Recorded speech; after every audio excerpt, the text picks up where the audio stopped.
I hate Greninja. I want a Greninja. My stream opens up to Rory hating on Greninja. That's gonna go over well. And then I said I want Greninja. Oh, you want Greninja. I thought you were hating on Greninja. My bad.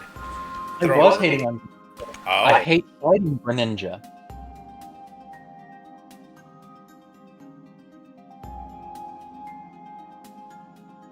Greninja. Hello, stream. Rory hates Greninja. Unless Greninja is on my side. That's actually pretty fair. That's 100% fair.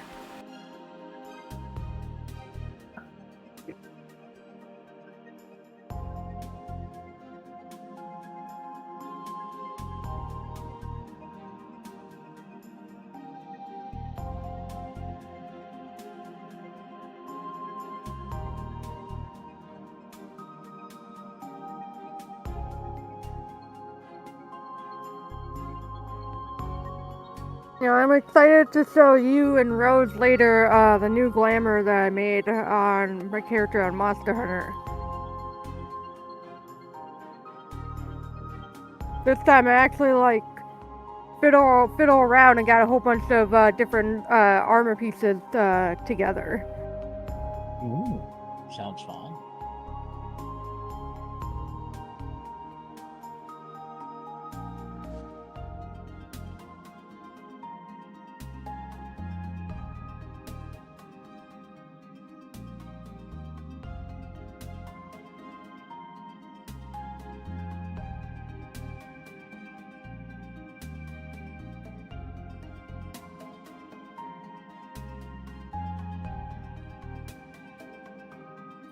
May have forgot to log out of it.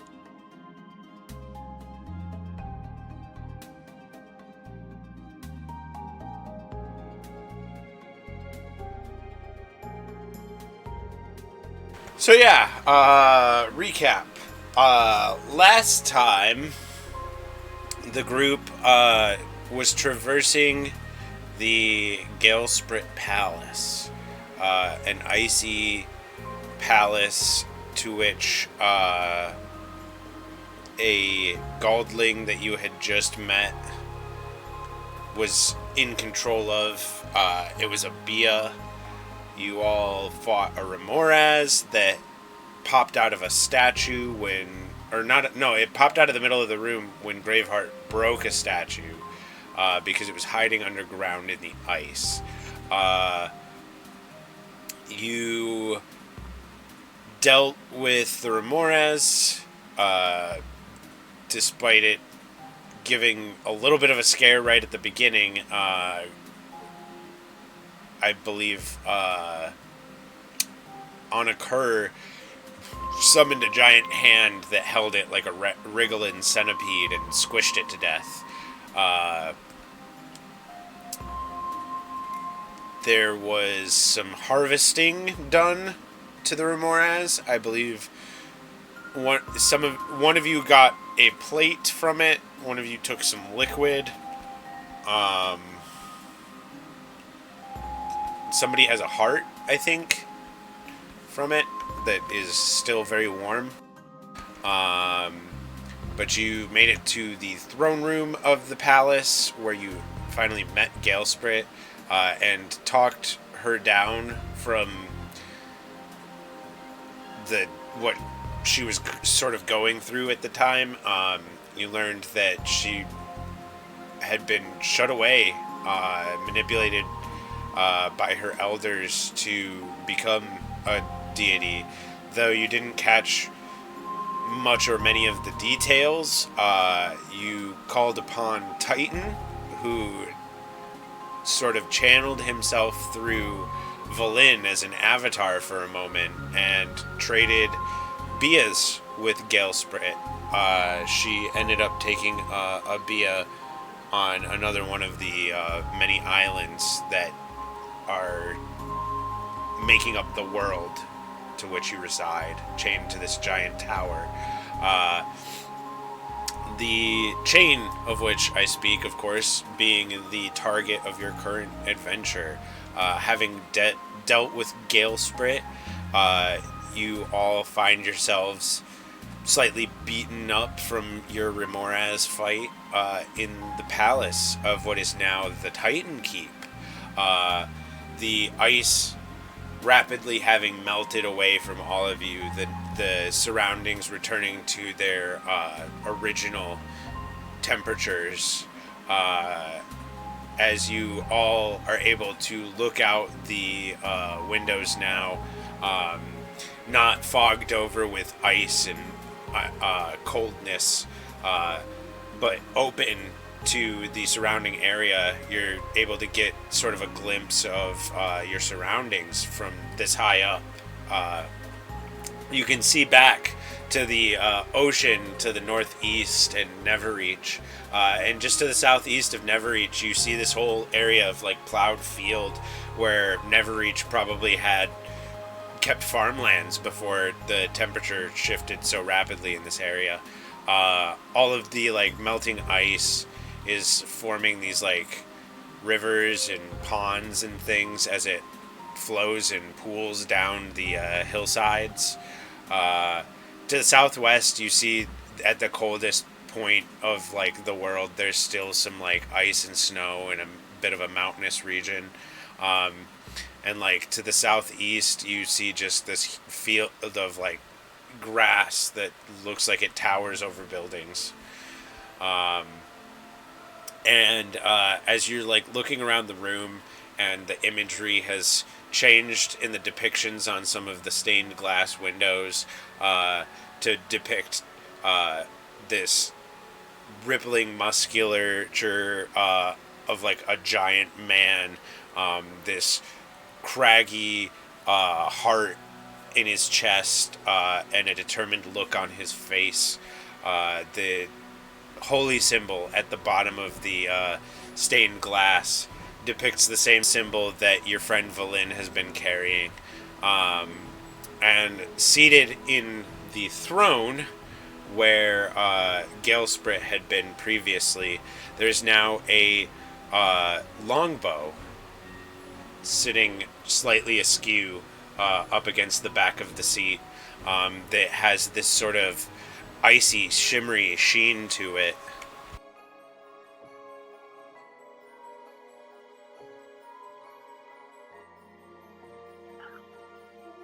And with that, we will pick up from there.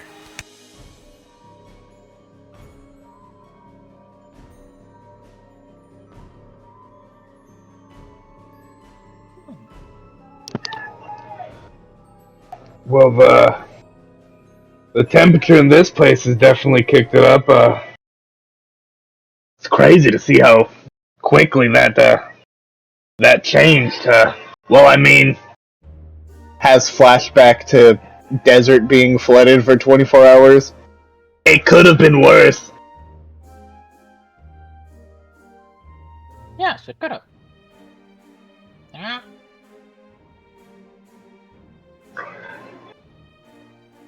That's a snazzy looking ball up there. Should we go take a look at it?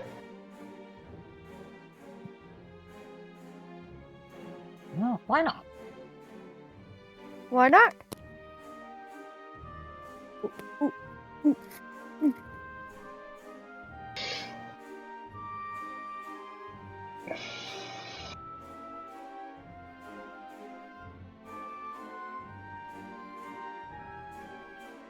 How do I give this to Mika?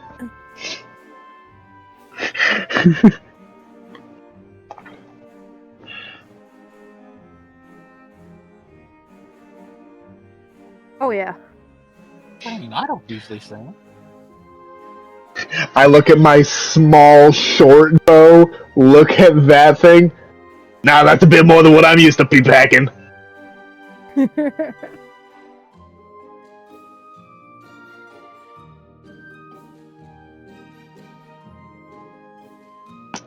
No. Ow, my elbow.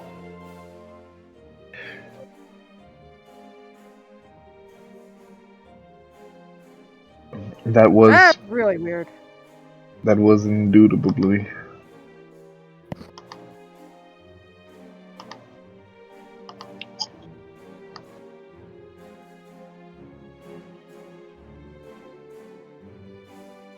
Oh yes. The ranger of our group with a dope ass looking ice bow. Mika's gonna scatter our enemies. That's one step away from Mika being able to just yell lightning bolt at things. Ice blast.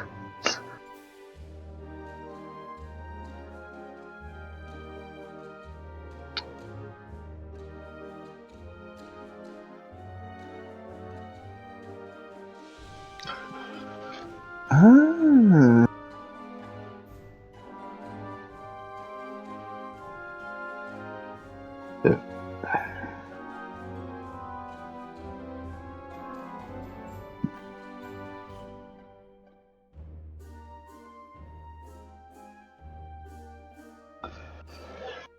Huh, that is pretty cool. Can't wait to actually see what it does. So as like Mika takes this bow and attunes to it, she becomes aware that that's a gift left for you all by Galesprit for helping her, and it has some special ice powers. Hmm.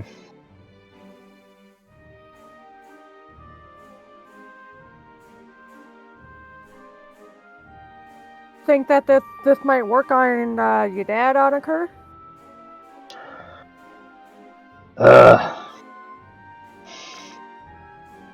I mean, it would probably be a better choice than most weapons, but I'm not really. I don't know. It kind of seems like a, a a small drop of water in a pond. Like it's not really gonna do too much.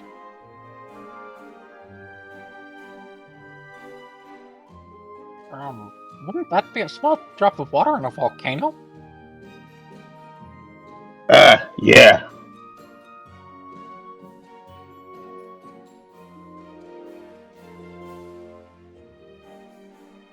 You guys better. I'm gonna explore the rest of the castle and see what we can find that has been left here over the decades. Ah, yes, one must get the booty. Oh yeah, Onakor needs to do some looting for possible spell components.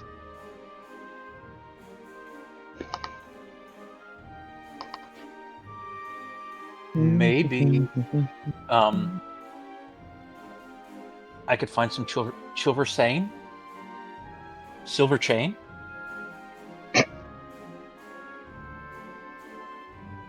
or something to start working the art into a jewel.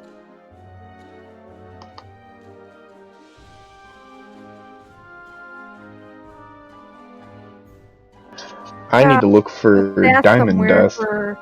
Oops, sorry. You're good.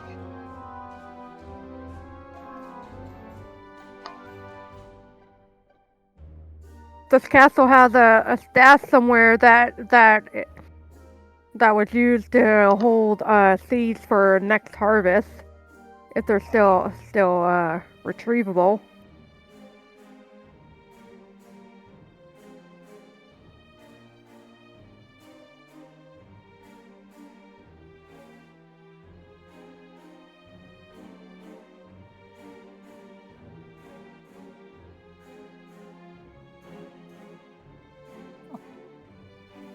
Alright, so if I'm gathering correctly, you all want to search around for various things. Yeah. You're And maybe even something unexpected. So, I will have you all make investigation checks. heard seeds is what Valin is looking for, and Onakur is looking for spell components, and then Specifically diamond dust. oh, okie dokie, and then Graveheart is looking for a silver chain. Or anything I can use to make jewelry. Dang it, the pop-out's broken.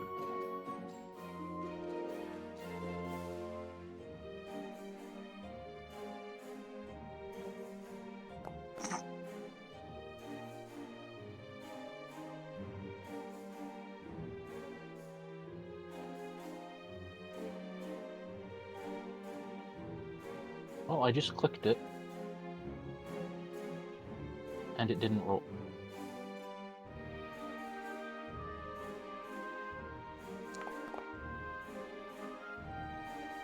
Yeah, that sucks.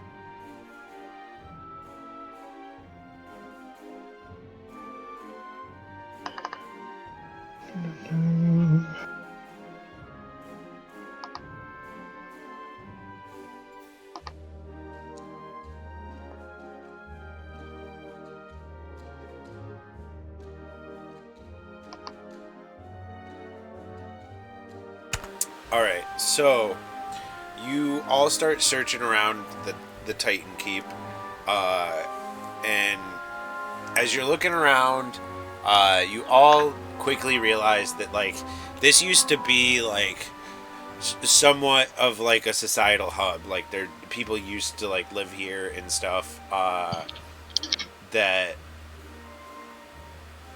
clearly were, like, of like a higher class of citizens to the people from Neverreach.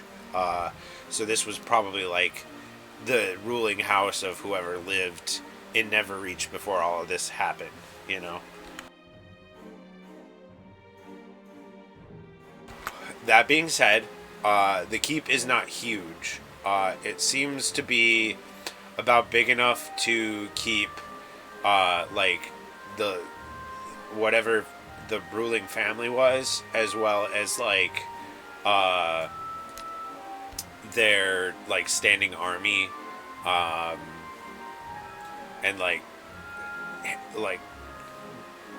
various like people to do all sorts of odds and ends, you know, for upkeep, the hands, if you will. That being said, Onakur looking for diamond dust, you are able to find like a single like handful in what used to be like a blacksmithing sort of chamber.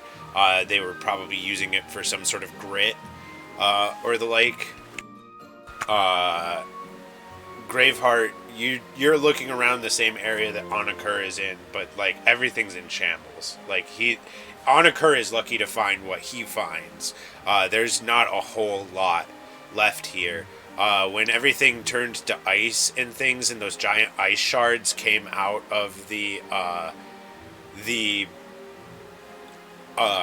keep in all directions, it put like holes in walls, and the furnace here is absolutely destroyed.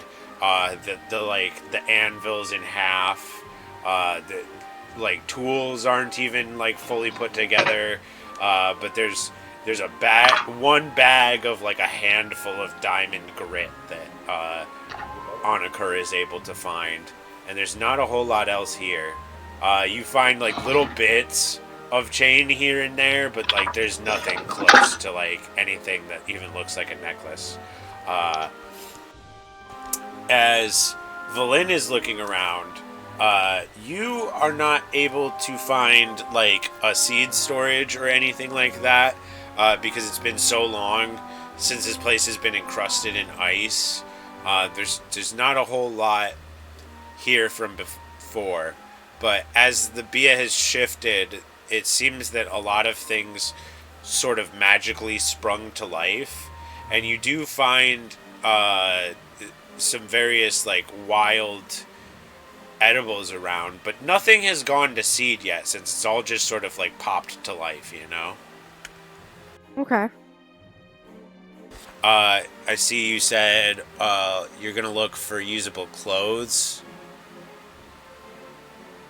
Maybe like a clock or enchanted jewelry. I'm gonna take You- cloak.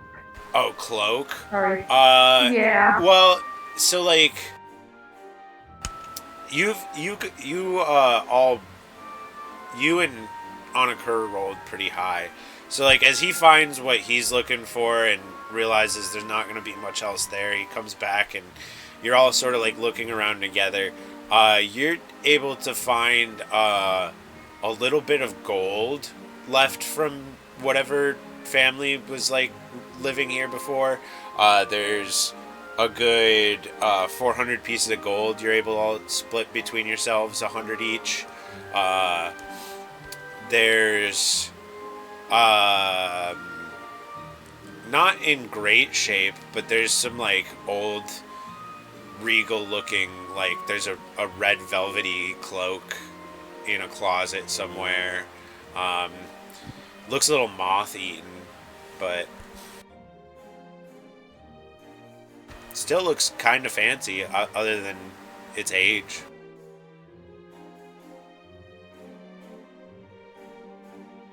Belinda's gonna take the cloak and just when she can, she's gonna try to see if she can make some repairs to it, or add stuff maybe.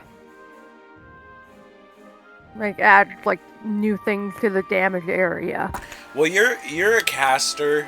You know a good deal about magic. You'd be aware that there is a spell out there called Mending that people who cast arcane spells might be able to help you with. Ooh. As Daniels ignored that spell in my... ignored the fact that I can get that spell.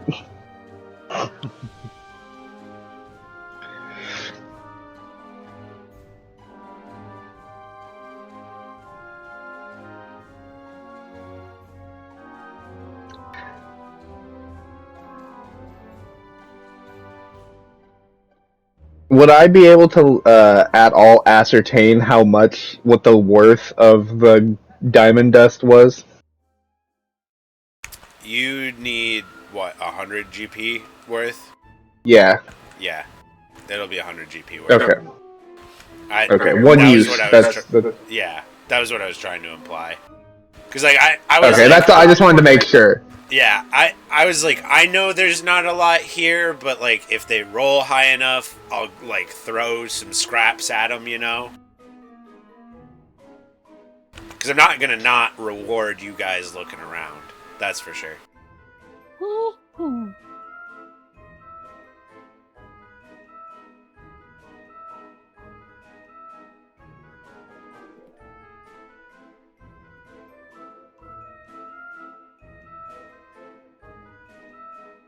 I do not see if I do not have mending. No, Glenn it's, like looks up the cloak, holds up the cloak to her friends. Like, do you guys have a spell that might be able to fix this?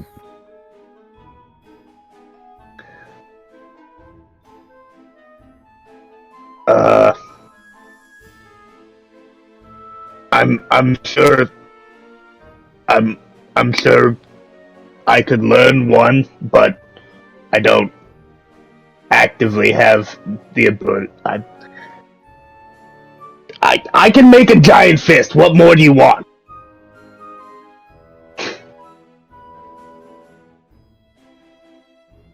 I can cut it. I have a sickle. Oh, you're not going to believe this. So as you, like, hold it up and ask that, Mika's going to go up and put her little mouse hand on your new cloak. Oh god. See, mending.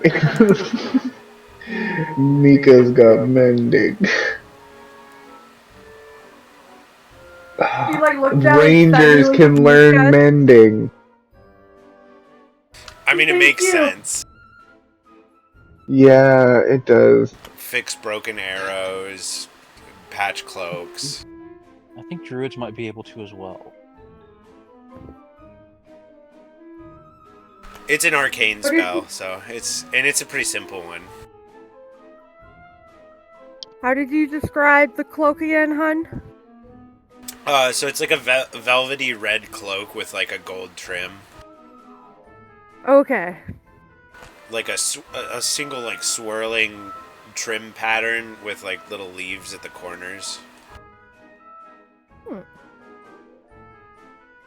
You said it was red, which means if Belen will learn needlework, she can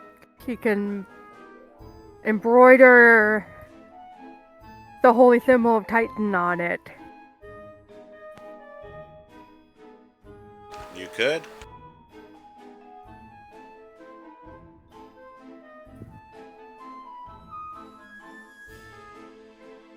Right, Evelyn, you just put the cloak on her back. So you all watch as Valin holds the cloak up from Mika mending it and like swirls it around onto her back and ties it at her neck.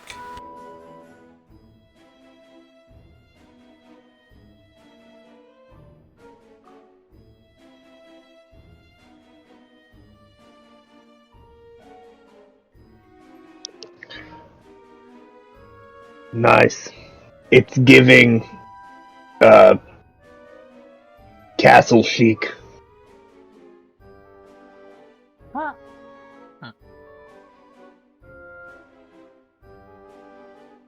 You said it was giving what? Right. It's giving castle chic. Castle speak? Castle chic. It looks like something that royalty would wear. Oh, okay. Sorry, I was having a hard time understanding you, Daniel.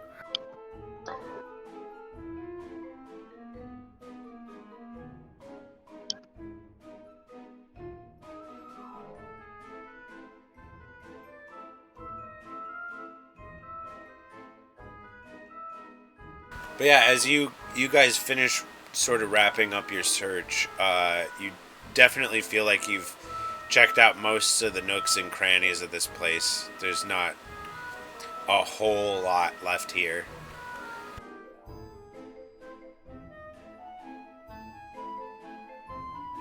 It's like a creepy celery basement with like a bunch of centipedes and some rotten kegs. Like an old cafeteria with not anything edible left. Are any How of the long will it take for us to get back to Neverreach? What were you gonna ask, Rory? Are any of the centipedes the juicy kind? They're very centipede. Because Graveheart's a little hungry. If you want to eat centipedes, boss, you go right ahead. Play that whatever bird Okay. you are. Oh, life up. Just give me a like quick what is it, acrobatics, as you try and like snatch centipedes off the floors and walls. Would survival work as I am foraging? Sure, we'll let that one fly.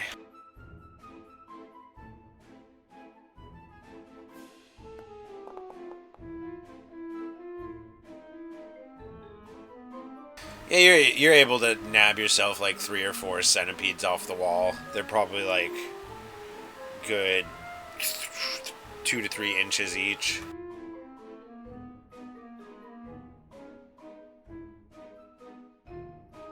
Sweet.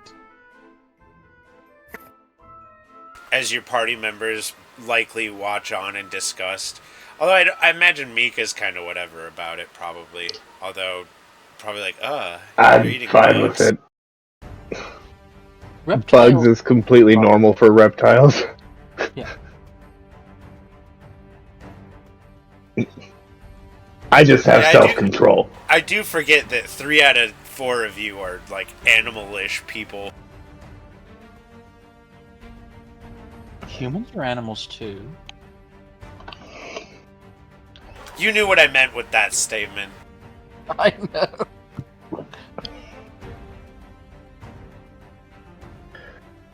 Well, But to answer I'd say Valin's... if we've got... Oh, Sorry, go never right mind, sorry. ahead. You go ahead. I'll get to Valin after you're done. Oh, I was just gonna say, since, like, if we're done here, we should head back to the village. Go see our two friends who I can't remember their name because it's been 2 weeks. For sure. You remember on your way here, it took, like... I think I made it take 8 hours as you were going through the snow, but it's gonna take like a quarter of that time now because you're not trudging through ice and snow and storm. So it'll probably take you like 2 hours to hike back there.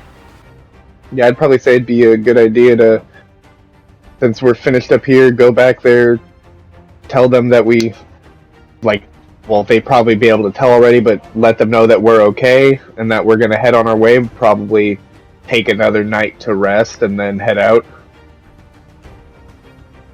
I definitely have spell slots used. I have hit points used. And you took them well.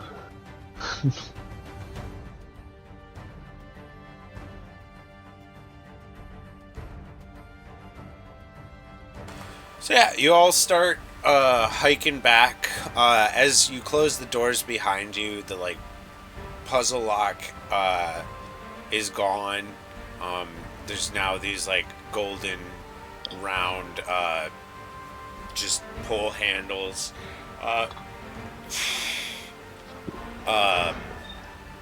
As you come out of the keep, there's the switchback sort of like path that you took on the way up. So it kind of like goes downhill. So you like the first half of this journey is going to be downhill, and then you sort of like come back up another slope, back up to Neverreach. And whenever you head towards the anchor going south, it's going to be like another downhill hike, like through a little valley. Just so you know what you're looking at here on the map. So as you start making your way down the switchback path, and all of the ice and snow is melting, there's just water running off of like rock all around you. Underground reservoirs that have been stuck up for years are just like flowing, and there's this huge lake behind Titan Keep that was just piles of ice before. Just various places, water trickles out of the rocks and into newly pooling bodies of water below. You make your way downhill pretty easily, and then you start making your way back up the other side. And like I said before, as you get like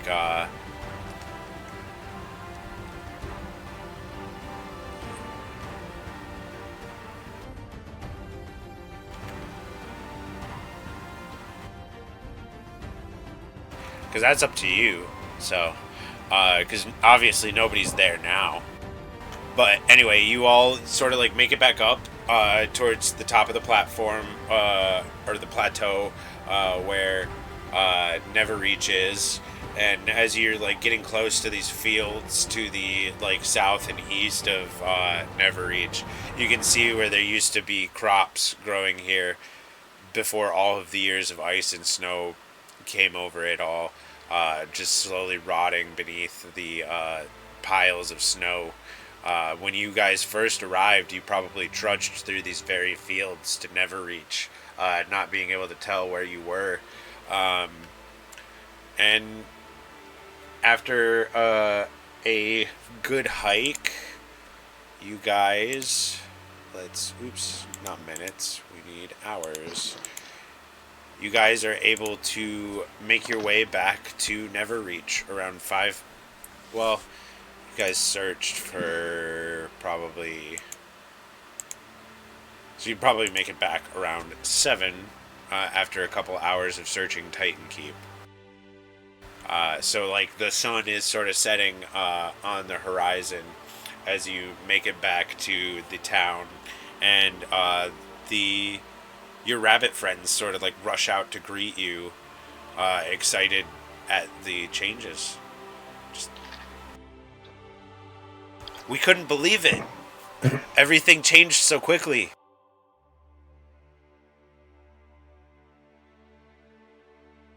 And that seems to happen a lot. It seems a bit of a theory that I had was true, and a Bia was created, and that's a big source of energy, and we were able to put that source into something a little bit more climate friendly. Less ski lodge, more Holiday Inn. Huh?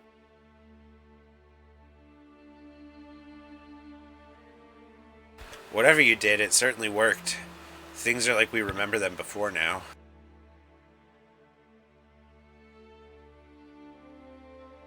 Your lands will now be, I'd say, pretty safe under the protection of Titan.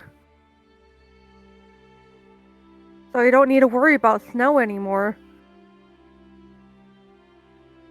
Well, I'm sure it'll still snow in the winter, but at least it won't be all of the time now.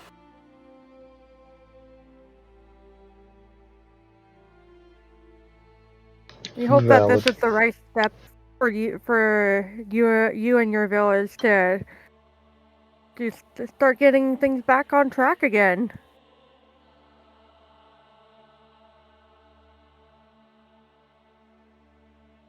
Well, you've given us back our freedom. Even if we don't stay here, although we could live life finally. We'd be able to farm again and all of that. But if we wanted to, we could leave now. The Ramorazes went with the ice and snow. It'd be safe. And your rabbit folk, you'll repopulate quick enough.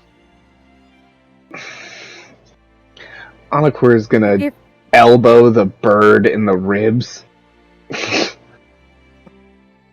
it'll help with the growth of your village, we can always spread the word around that there is a village looking for people.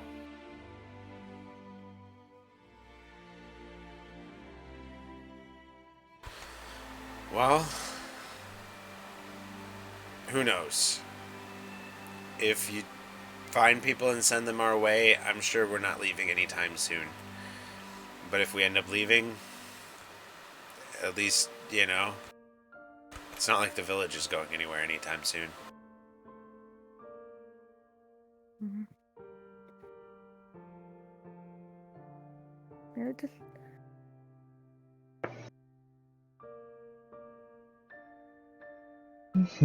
I can imagine how lonely the years have been. I guess that's why I was asking if you guys would like that.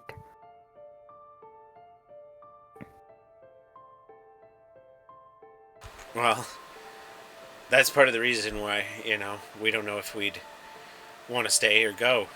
It's been so long out here alone that, it is kind of exciting to think about going and finding other people out there. But I think for the sake of the people that we lived with before, that we might try a go at it here now that the land is returned to what it once was. But like I said, if things don't work out, we've got the whole world at our hands. And that's all thanks to you all. So, if you need to stay another night, or if we can help you in any way, we caught some fish now that we can go fishing again.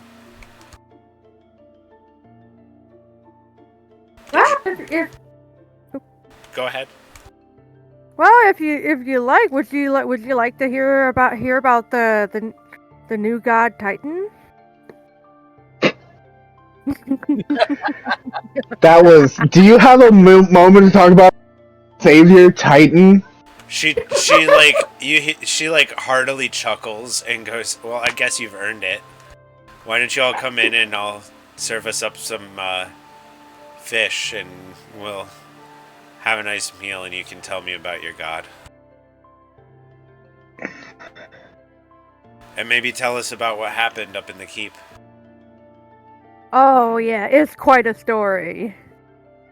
Although if you want it to be a real good story, if you like pokes that Oniker, this is the man. He knows how to make stories. Oh, yeah. I can definitely. It was a time. Well, let's get settled in before we start this. I need to. It is a cold and bristly day. Here we go.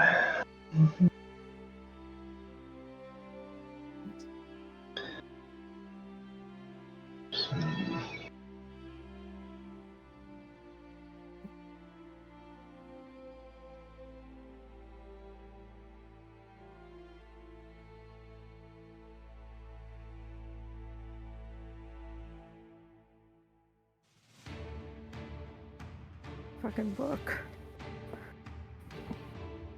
Alright, I have something that I did promise that I was going to do.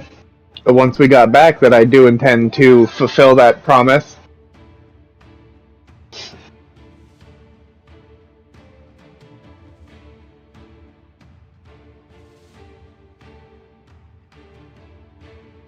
It's just gonna take a lot of playing.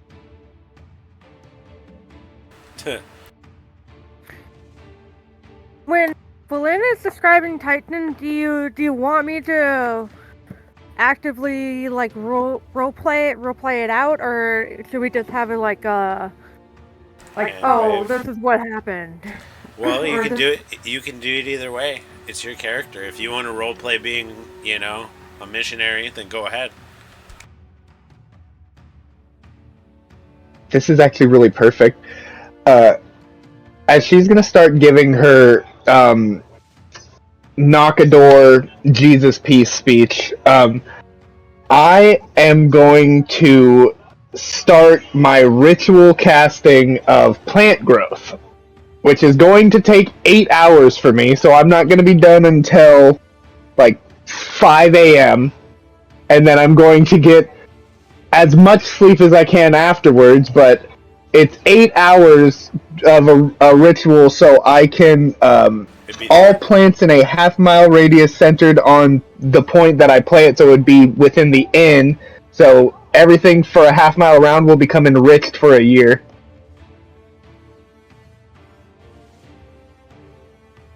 Oh jeez, I have to place a template. Jesus, it's gonna be Yeah, it'd be 3 a.m. And 3 a.m. since Cool. this has no fucking, that's gonna be like not that big, but Yeah, it's just the we're on a full-size map when we should be inside of a town. right. I get what you mean. So, 100-foot radius. So I imagine. Are you sure you? That 100-foot radius is if I'm just casting one of the other abilities. If you cast this over 8 hours, you enrich the land of all plants in a half-mile radius centered on a point within range, and they become enriched for 1 year. The plants yield twice the normal amount of food when harvested. Cool. So yeah, I pull out the pan flute and I use it as a storytelling mechanic as well to help me tell the story of what happened. I'll incorporate that into my 8-hour casting of this plant growth. We're celebrating. We just won. We just saved these people. right on. So Vlyn, you start, prostrating as Onakur starts dooting away on his pan flute.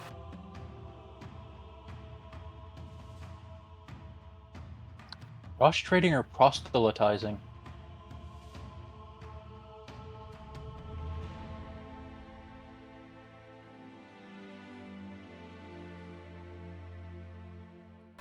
what I haven't- Titan wants. I haven't Sorry, I haven't downloaded anything for pan flute wise, so I'm just gonna play one of your harp songs.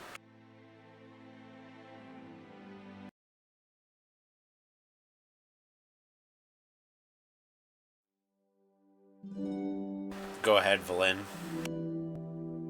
How would you describe how would you describe Titan to his followers? Like peaceful or just more like I don't know. Well, what have you seen? No, as Valen has seen I don't know, just the plant growth. She has seen care for the earth and for life and wants nothing more than peace, but willing to defend what's right, or like what's morally right for people's happiness and well-being. Almost like a balance. Yeah. And like want the preservation and conservation of the earth.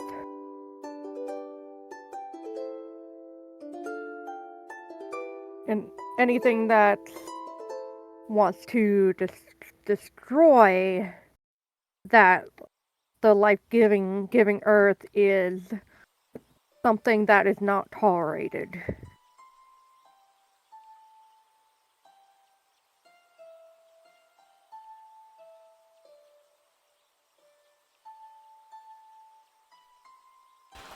So to summarize, Titan has a balance, and that balance is kept, even if it takes effort, meaning, combat and violence. Yeah. One should be as like the last resort, or if there's like no other alternative, violence is the answer. And I guess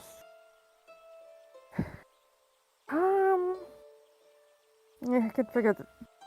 For some reason I just thought about like a ritual if the followers have to go to war or something.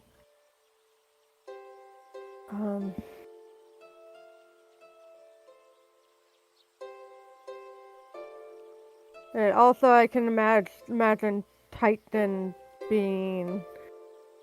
would also still want to like honor the dead who once were alive and now have returned to the earth to give back that life through their remains. So maybe sorry. It's that, but you're aware that the ley lines, the energy that flows between the Bias, is comprised of what makes up souls that was communicated to you at some point. Oh, So not only does the body enrich the soil, but the soul enriches the magic.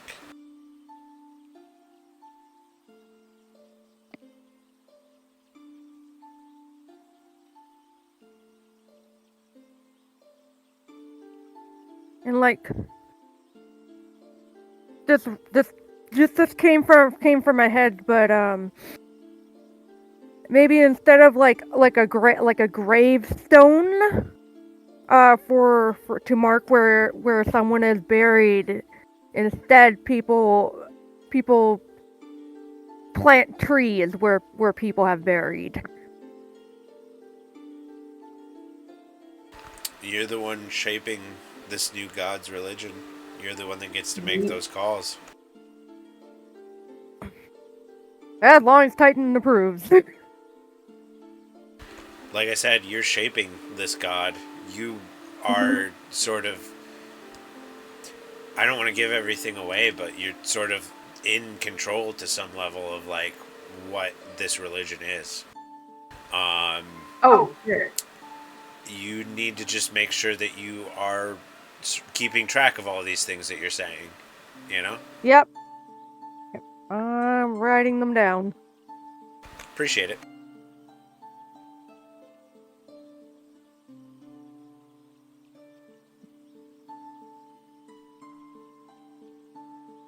Anything else that you wanted to say about your religion?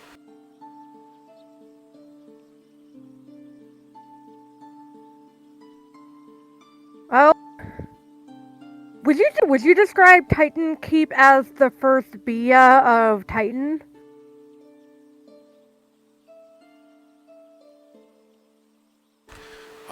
What am I gonna roll a religion check at advantage?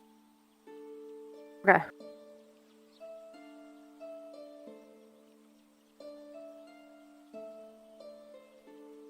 Still have guidance up. I'm gonna do that too. Is that okay? How long does it your guidance last? Oh, shit, no, I probably should re-roll that. Right? Yeah. Guidance is a 0 level, isn't it? Yes, it is.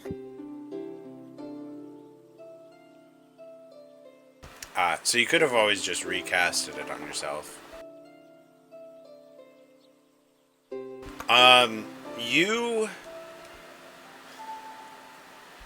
You contemplate how your magic is very similar to what it was before when you followed Aaron.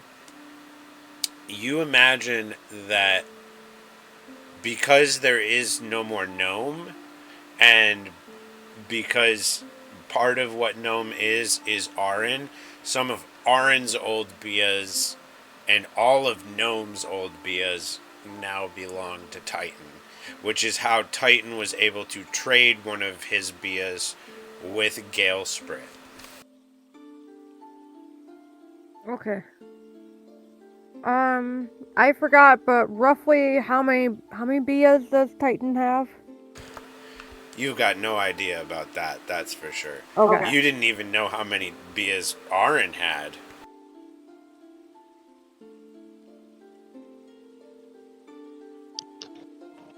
At this point, we're sure of how many Bias Anakur has. 1.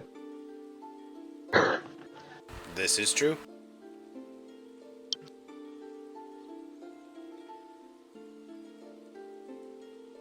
But As I will far say, as you guys know. Is allowed to Yeah, have Onakur's Bia.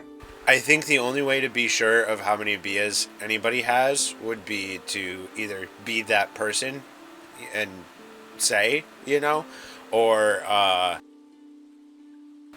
like travel around and see them all. But even then, you know, with how much time it would take you to travel around and see them all, they could have always changed while you were gone. So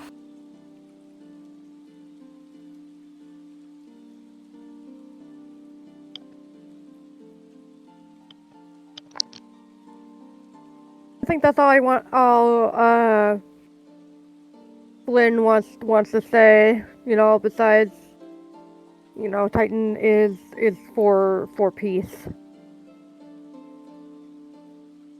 So you wrap up your little sermon, and both the rabbits sort of nod. Go ahead and give me. Do you want to do persuasion, like you're trying to convince them to join, or do you want to do like? I'll let you choose how you want to do that, because you could always do intimidation. There's always hellfire preaching. Nope. I appreciate the suggestion, though. But yeah, like a persuasion. Yeah. Yeah, I'm just trying to see what else Valen can cast on herself to increase the chances of it being accepted.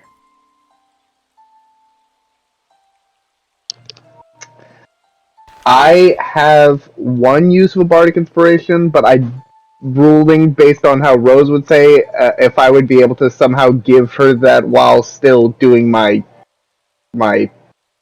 song for plant growth. I'll allow it. Okay, I'll give my last bardic inspiration just in case. I want to help guys. I literally said I was playing as background music for the preaching, so it fits. You're literally already backing her up. So I mean, that in my book, that's just rule of cooling it, because like I understand like that mechanically speaking that you're doing the one thing and you're supposed to be focused on the one thing or whatever, but that other thing is also part of that thing. So like, what the fuck ever, man. Right? Yeah, I just wanted to make sure. So yeah, I will give my last bardic inspiration just in case Valen needs it for this. Alright, so you want it to be a standard ton? D10 was it? Yes, it is a D10. So you can do that Okay. with your guidance and the D10. First 1d10.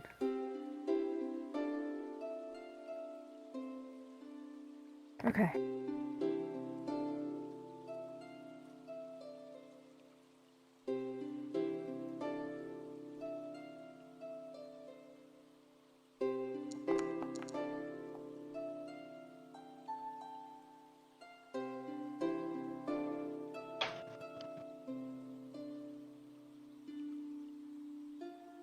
That was just for my use. Very nice. All right. So yeah, you sum it all up, and both the rabbits nod, and God, what was her name?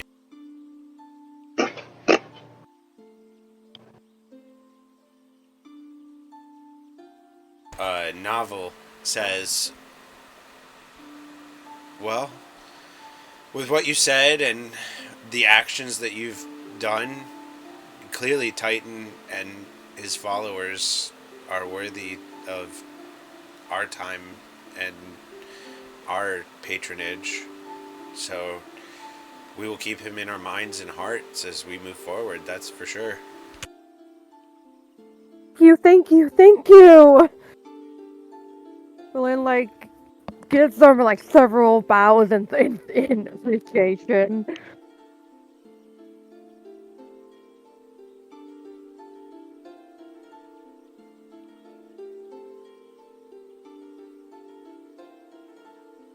And then, did you want to roleplay what you were doing with your music there, Moniker? Yeah, so as Valen was starting, I started playing the music, keeping it in theme with the fact that it's a spell of plant growth and talking about Titan and just keeping it like kind of like light. And then as Valen finishes up, I'll continue to play, but as I play, I will kind of like make just a sitting circle like where I'm at, and I will continue to play, and as it does there will be little wisps of like flecks of just magical energy just flickering out and like kind of heading out into the ether, and that's kind of the little music notes heading out into the nature to start implanting this magical growth that I'm sending out.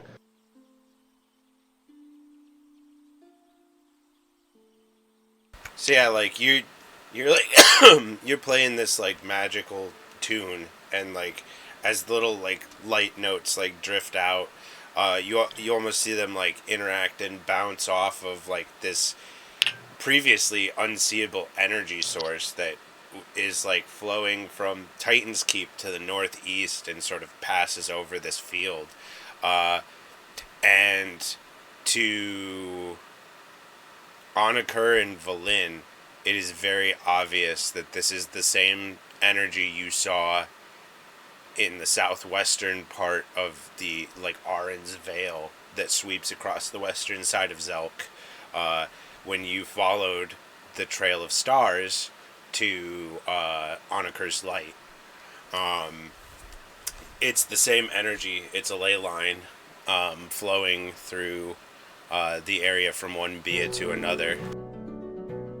and your spell sort of draws off of the energy of that ley line and infuses it into all of the plants and the ground surrounding the area.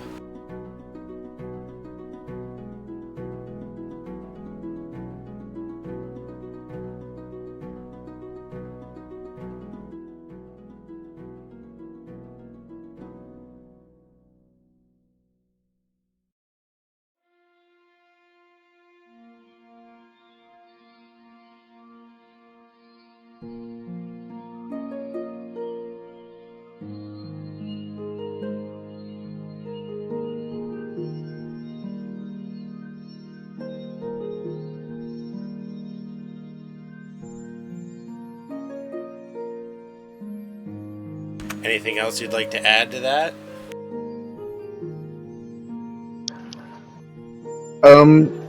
Just as like I start to realize like I'm feeling the same energy, that's gonna bring my imagination back to the following the trail of stars leading to what is now Anakur's light, and I'm just kind of gonna, as the night turns from like evening into like rest time, it's gonna go from being that like natural feel to the calming feel of being at a like a the lighthouse's comfort. It's gonna go to the song sounding like it's blissfully putting people to sleep. Yeah, and as you finally end your song, in the like wee hours of three in the morning, you are probably the only one awake at that point that gets to see a little rainbowy shimmer like the light that comes off of your lighthouse shining from the soil in the ground as a bunch of little sprouts start to perk up. Also, welcome, Mika. We missed ya. Sorry. You're all good. To catch you up to what's happened, everybody sort of looked around the keep. You got a fancy new bow, which should be in your inventory on Foundry. Gale Spritz Grace. Gale Spritz Grace. God, I fucked saying that one up.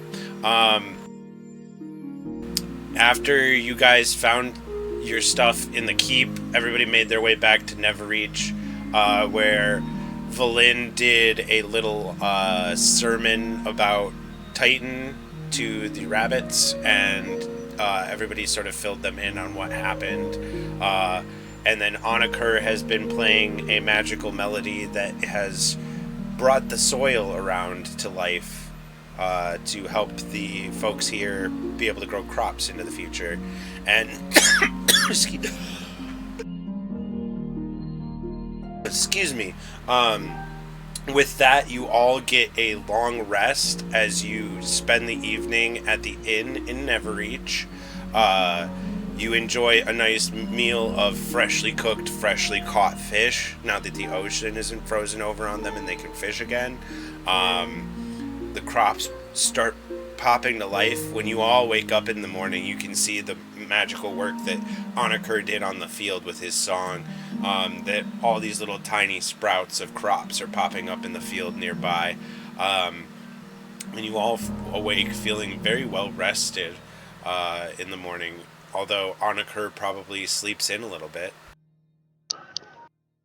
I will be like kind of in the same spot that I was, but I will have propped myself up on like pillows and stuff, and I am definitely like comfortably sleeping, but to a normal person it would look like I'm uncomfortable, but I've been in a musician's chair for long hours and passed out and had great naps, so I feel like I just so exhausted after playing that I just passed out sitting there.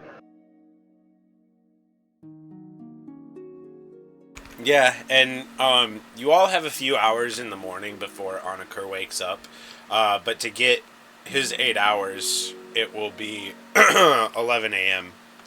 by the point that Anakur starts rocking and rolling. So we Did you will... spend all night? he had to play until 3 a.m. So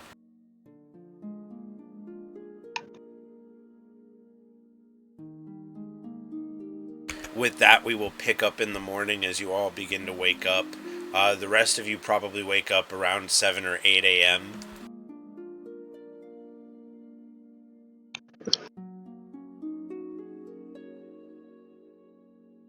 Oh, I wonder.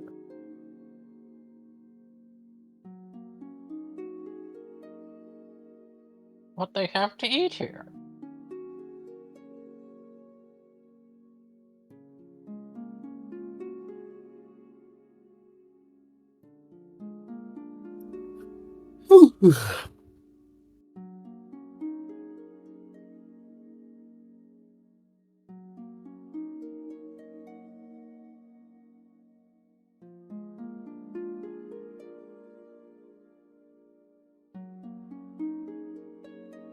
If you'd like to scavenge for some food, Graveheart, go ahead and give me a survival check. I'll let you know what you're able to hunt down. Braveheart, Oh guy. fuck yeah! So you remember hearing him say something about fishing? You catch Novel on her way out to go and do some fishing and join her, and like she is like impressed by your ability to fish. Like you're out there, like you're catching shit with a spear and like hooking shit and like getting stuff with like a net, and she's just like damn. And she probably learns a thing or two from like watching you do this. And you guys bring back a haul. There's like swordfish and urchins and like some like sea bass.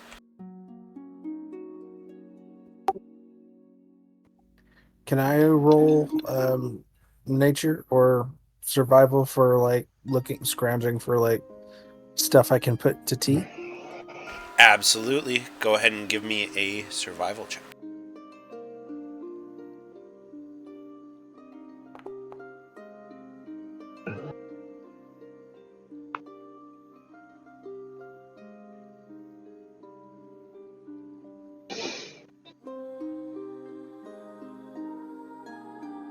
Anakor will help with mushroom harvesting after this. You are able to find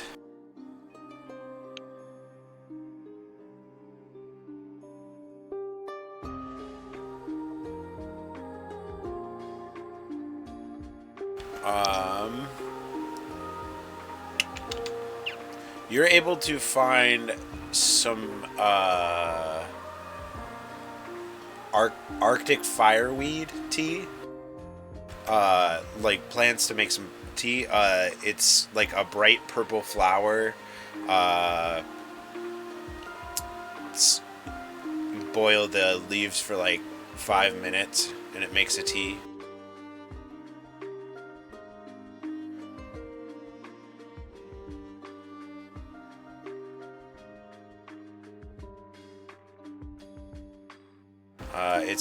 It's out of the like primrose family.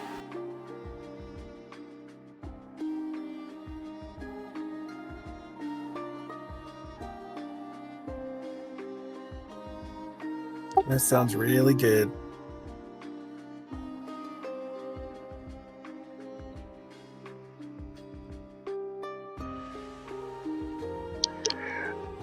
I completely forgot that my foundry hasn't leveled up to level 12. I'm still level 11 on foundry. I am too. Alright, let me just real quick fix that.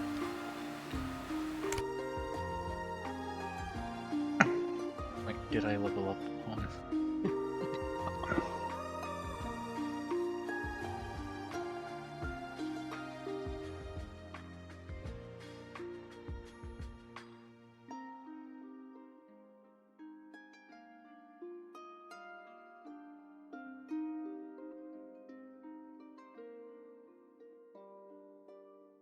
Okay, Anakur should be updated. Okay. Oh yeah, you also leveled last time, Mika.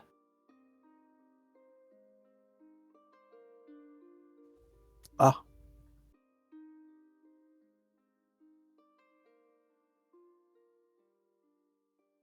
Okay,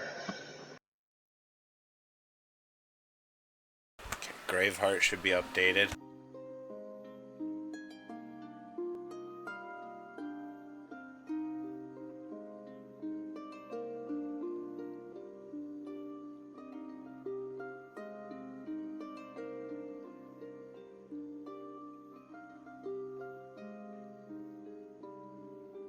I might not have gotten your HPs. Double check your HPs, and if they need correcting, let me know. 75 is correctamundo for me. 137. I just need to. Police. Yeah. I'm gonna hit long rest again. Please ignore it. Okay, you're fine. Valin, you should be updated now.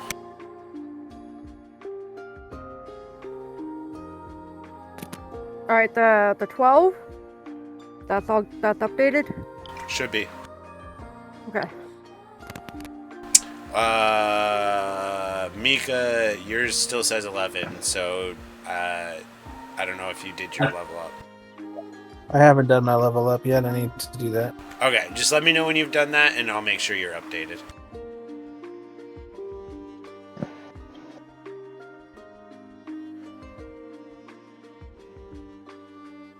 Okay, so we had Graveheart fishing.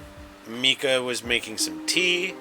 What is Valin doing with her time before Anakur wakes up? Well, actually, Valin decided this.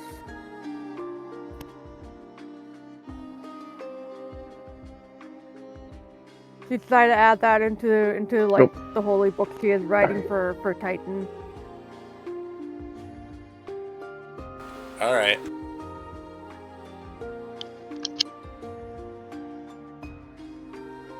And also, like, she imagined, like, she went out to find something that is carvable, even for wood or stone, so she can make the holy symbol to give to the rabbit folk.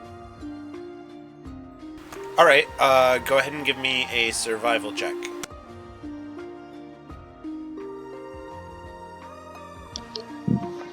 I don't.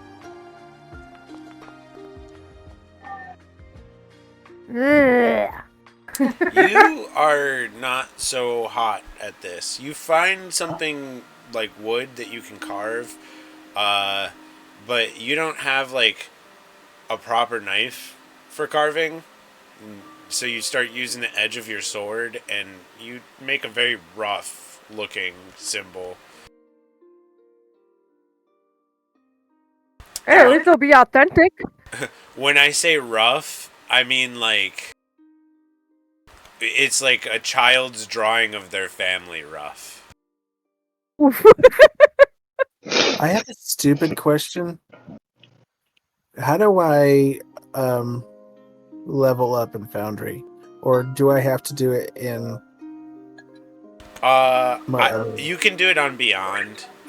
It'll probably be easier from Beyond. Okay. And then I have a thing that just reads the data from Beyond and updates your sheet in Foundry for you. Although in doing that, you did remove my Orin's pan flute spells because those don't exist on D&D Beyond. Okay. The pan flute themselves, the pan flute has them on it. Like if I click the item itself, but like it's not in my available spells anymore. Okay. It was previously. I think I know how to fix that at least. Okay. Sorry. Really threw this through a loop, didn't we? No, it's better to get it out of the way earlier on, you know. Word.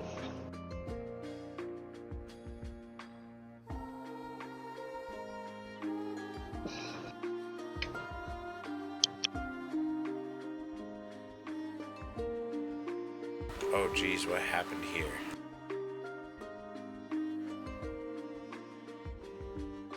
It's got like doubles of each of the spells too.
They're in your spell list now, but they're all the way at the bottom.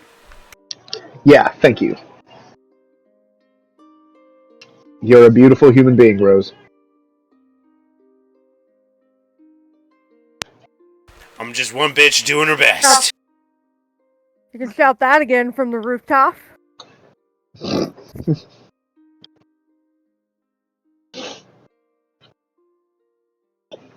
Alright. So,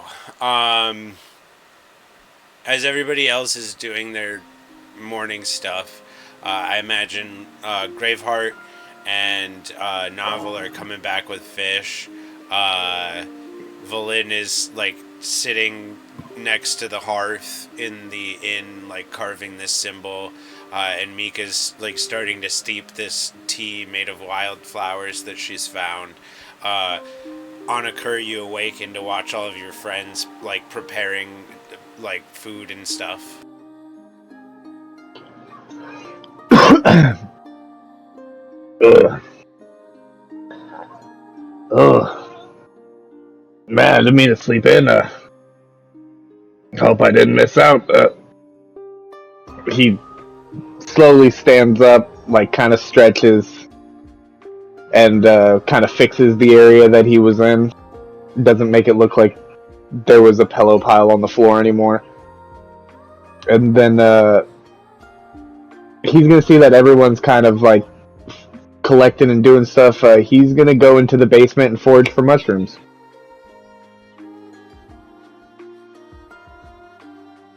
Alright, go ahead and give me a survival check. So yeah, Valin, you like hand the rabbits both one of these like really crudely carved things, and they're like, is this supposed to look like that? And then they like look at the symbol that you have, and the black rabbit is like, I think I can make this look better. And he's like sits down at the table and starts carving at it to try and make it look like yours. I have jeweler's tools. You two are the first to receive this token. Novel just smiles and she says, "Thank you, ma'am. And thank you all for fixing our home." And from the look of it, having been out in the fields, it looks like whatever spell you cast last night made it even better. Oh, I hope, I have from the small understanding that I have of that spell, you should be good for at least a year. It's not gonna be, it's a decent, bit of distance around, but, this town at least will be, for the most part, covered, and, your crops will yield a great harvest. It's the least that we could do to help you be on better footing and have a bit more if people decide to make their way back here. You know, you never know if anybody made it out, and you might be able to get a hold of people, possibly. I don't know, long lost family that might have been able to get out there.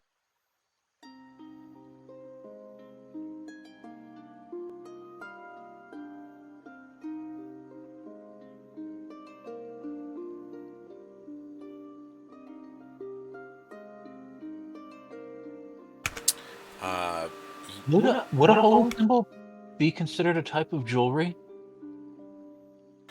I imagine that it's like depending on what sort of material it's made out of. Like if you're like working metal or like carving something to make it, I would imagine. So like theoretically, you could make the symbol Graveheart, and Valin as a priest would be able to bless it. I'd imagine, sanctify it. Yes. All the yes. But Would you like to do that?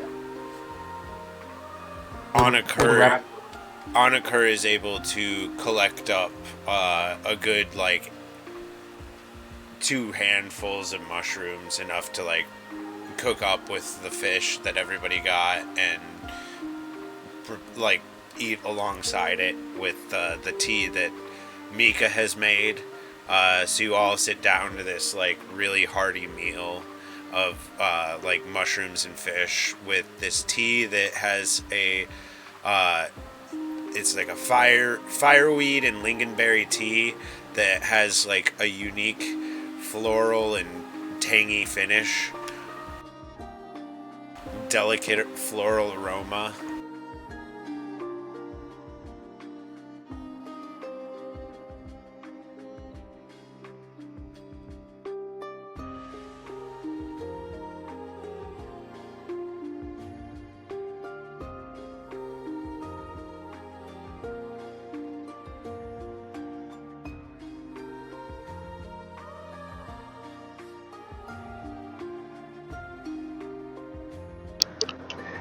This is gonna remind Anakur a lot of like village life and like the communal aspect of like everyone participating to contribute to the meals and stuff like that. And it's really gonna like be one of the closest times he's felt like being at home, even though he's not in a desert.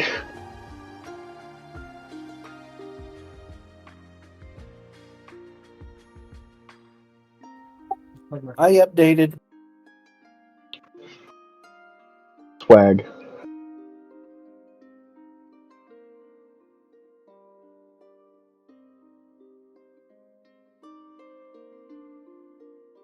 I leveled up. I should have said.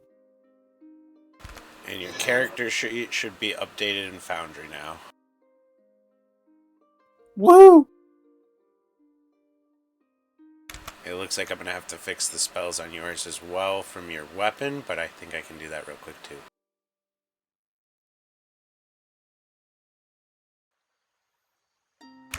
If you haven't taken a peek at it yet, your new bow has 2 spells attached to it. Oh, nice. It was funny. As we started, there was a bow on a chair, and we were like, "Let's go look. How do we give this to Mika?" We were like, "How do we give this to Mika?" Dang. Nice. Thank you. And your raven kind Arakakra just chucks it like a boomerang. I gotta say though, for Graveheart's role with that fishing, birds are amazing fishers, so that makes so much sense that he would they would roll a nat 20 on a friggin' fishing check. That's great. The inner bird just really took over. They were all shiny scaled fish I found them easily. Yep. That's the whole thing. People can't really see it because although we do have parts of our eye that look out shiny things like that, it is not as ingrained in our birds, especially birds of prey. I'm gonna have to watch this episode when it goes up on YouTube.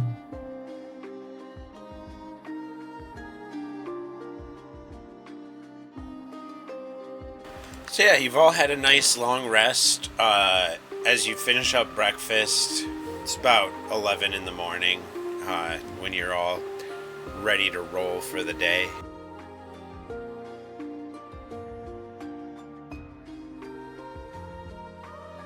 I imagine as you all sort of begin to finish eating and drinking your tea, the two rabbits sort of look at you all and go, "So, where are you off to next?"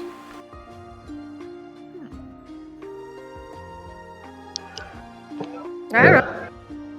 We're off to the Anchor. We had a mission when we got dropped off here, and I think we ought to be heading that way.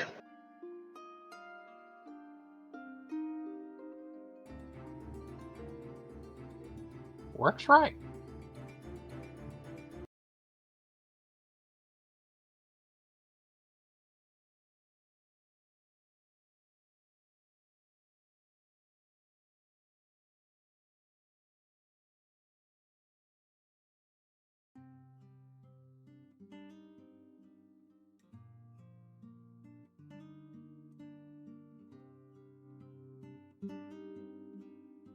The anchor, that's that big chain out into the sky, right?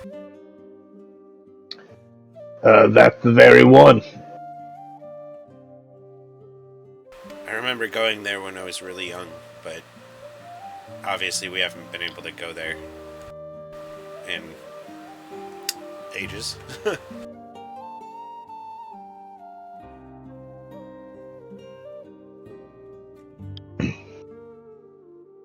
Wide open for you.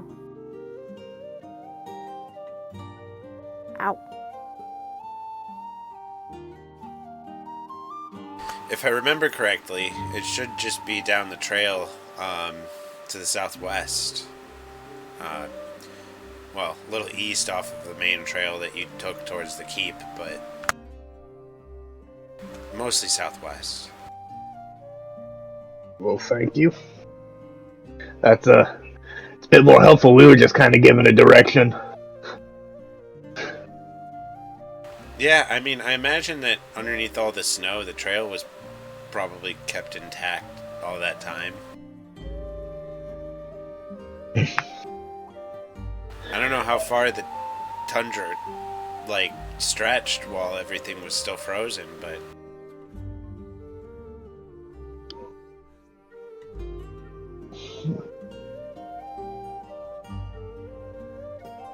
I'm sure we won't have to worry about that much. It will probably, given the, I'm not sure if the width of the Bia really is dictated by the strength or control that the one god has, but I'd say this one would probably would have had control over a more confined area, unlike others who He has another flashback to a flooded desert. there are others that have domains that are expansive.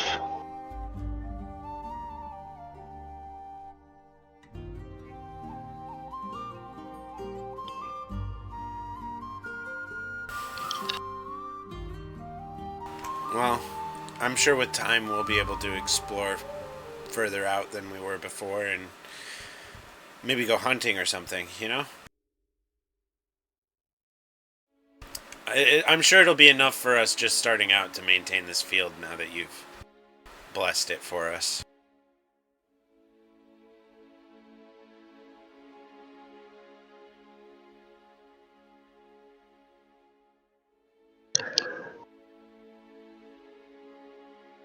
Well, I hope that it does you well. You both did extremely well to survive, as long as you did with as little as you had. So I think it's about time that you guys had a little bit more to work with than basement mushrooms. At the end of the day, it really just feels like we were lucky. I mean, you guys more or less fell out of the sky, and if you guys hadn't come along, I don't think we would have lasted too many more years. But it's almost like you were all a miracle sent by this Titan god that you talk about.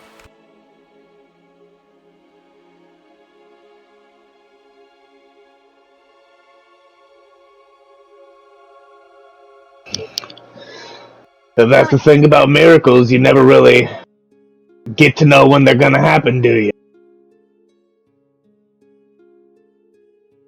And I'd imagine that it doesn't seem like you are one as you're carrying its work out.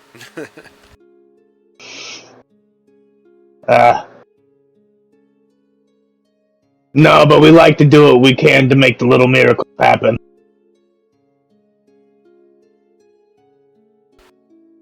Certainly been appreciated, and if there's anything that we can do for you to help you on your journey, be sure to let us know.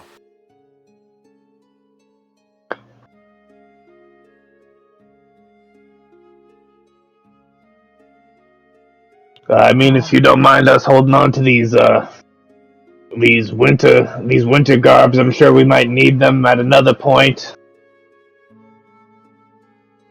As far as I'm concerned, you've all earned them. That was our deal originally.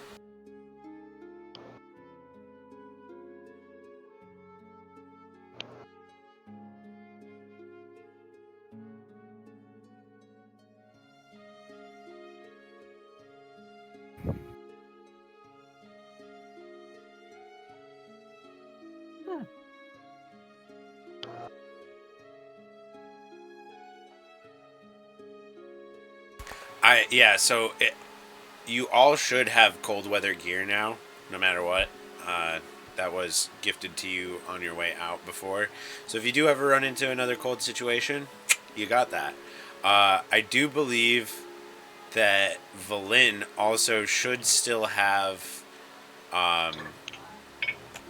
like, her mask from the forest the one time. So, not that anybody else knows what I'm talking about when I say that, but, well, Rory would know, but yeah. The bird does not. I kind of forgot. Sorry. The gnomes gave you that mask so you could go through the forest with the spores. Oh, So, like, yep, yeah, yep. you do yeah, have, no. yeah, all of you do have some various things to help you traverse through extreme conditions. You also should still have a while left on your candle too. Mm-hmm. Which, It's saying like 12 hours left? yeah, No, less than that, I think I think. it might be 12, but Okay. I've got it written down somewhere if we need it.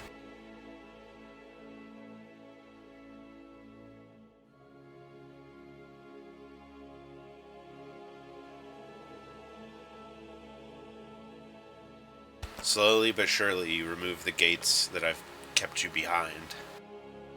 Oh, surely. Sorry. All good. So, unless anybody had anything else that they wanted to do, you all begin to gather your things up, and you start to head down the road. As I sort of described earlier, the path veers off towards the east as you head south of the town, and then the eastern path goes through this little valley that, like, inclines downward.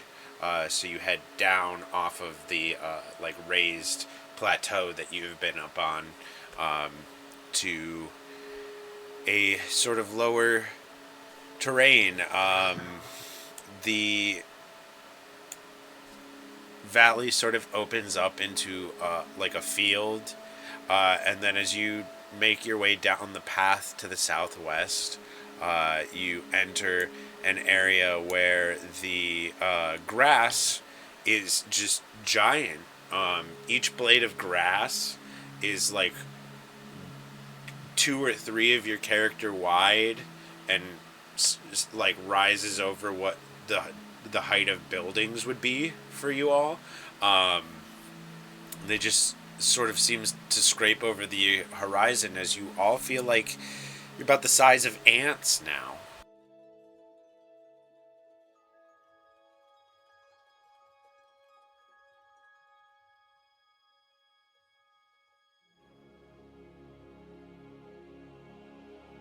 Whoa.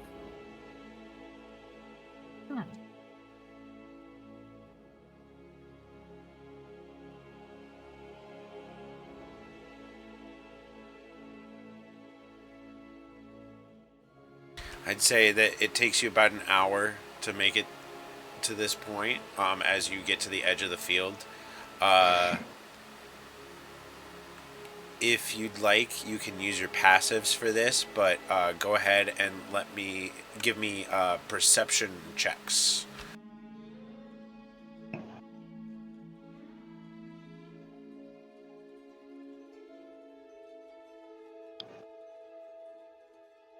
Mine is a 15. I'm gonna see if I can see better. You said perception? Yes, sir. Chugga.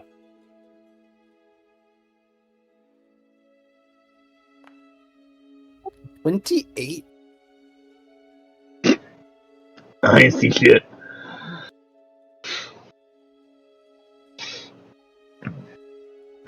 And apparently there was some scale from the last time the shedding happened on Oniker's eyes.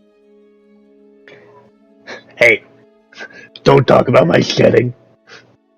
It's a private thing. I mean, hey Roy, Yes? does Graveheart does his feathers prune like a bird? Likely. Okay. They would likely prune That's like a bird. Rory, do your raven feathers come off of your body at regular intervals? Asks the alchemist. What? Lord. All right. So, Mika, you are able to see the forest from the trees as a ranger.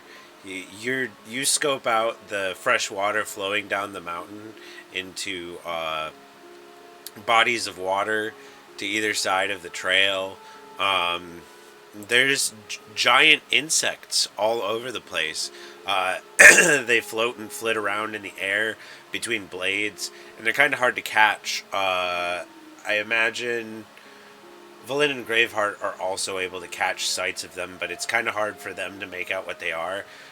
But you recognize that they're like giant-sized dragonflies. As you catch them darting about between the spaces, landing on pools of water occasionally. As you guys are slowly making your way through this space, in this overly tall grass area, you can sort of see out to the west, like you saw from the keep. There's a sort of icy terrain left, and from this angle, all of you are kind of able to make out that the light catches off the snow in a way that forms a light phenomenon known as a earth candle. I'm trying to remember what it is, but I will link a video of what that looks like in Discord.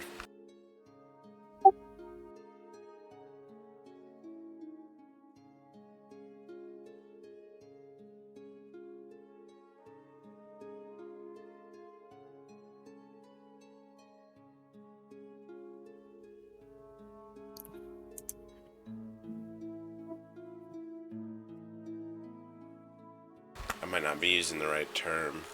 What the fuck was it?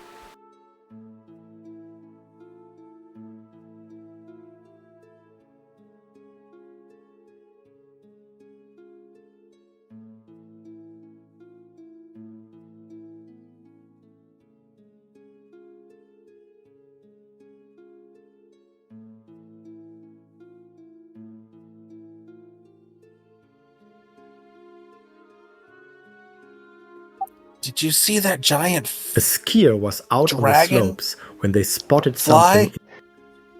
something. With a 9, Onokor is looking at the ground.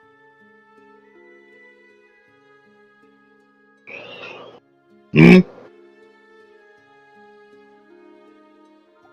They're giant dragonflies. And I will look to where the pointing is happening, see giant bugs, and go, "Are you sure they're not just small and far away?" What? I don't know how perception works.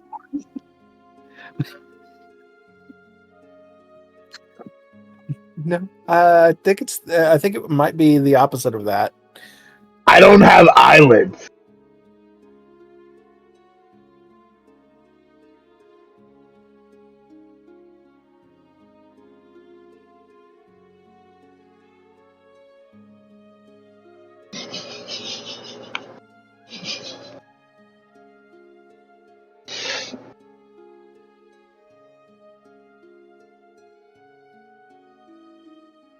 Oh yeah, but in the ice and snow, you see this like thing that almost looks like the light at the top of a candle wick, just coming out of the snow. Weird. And as Mika points them out, you're all able to spot the giant dragonflies floating around. Oh, I wonder if they're tasty.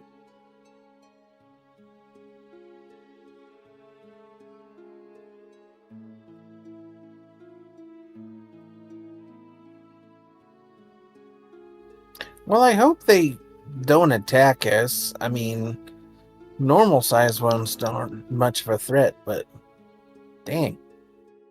Normal sized ones are carnivorous. If they do attack us, dinner.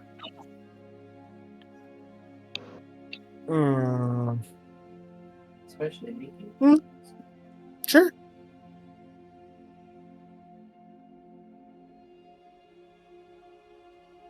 I'm not against no grub. I don't want no grub. Grub is the guy who can't get no. Lord. You too. I mean, living up to the bard.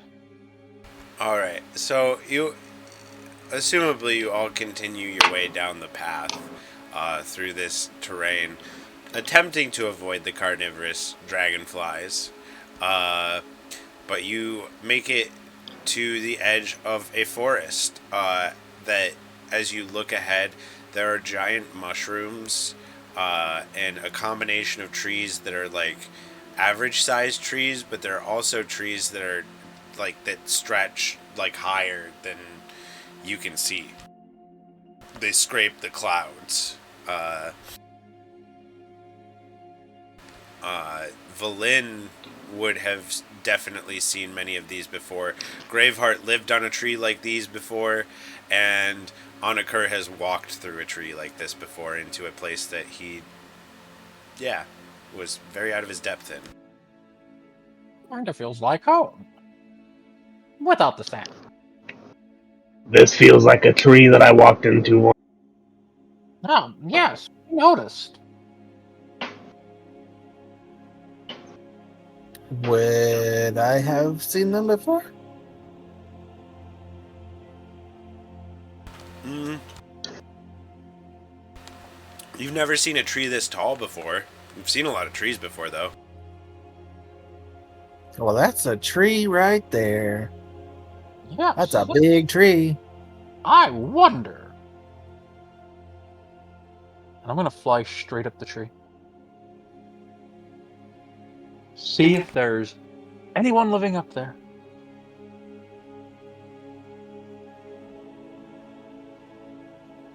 If there's any fruit, I want a fruit. I know a few of those.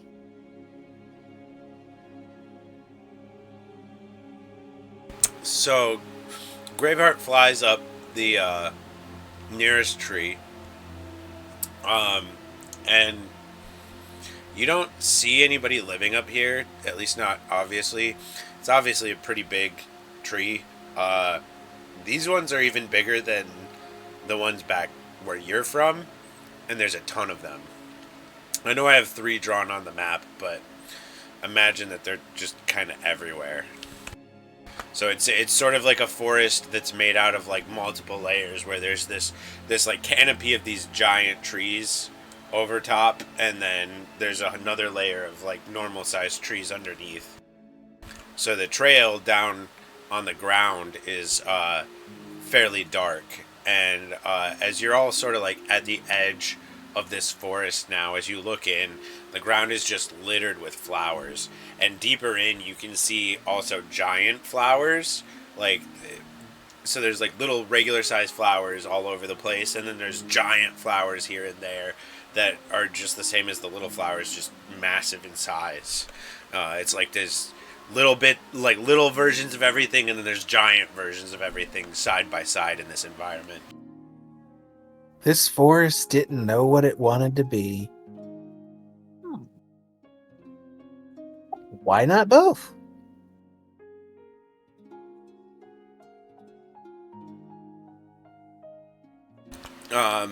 But as you're all sort of like coming into this area, and you're looking around, I imagine at the very least Mika is able to scope out that there are very large, what looks like sort of humanoid butterflies and moths darting about occasionally. You aren't seeing as many of the dragonflies here, but there are very large insects all over the place.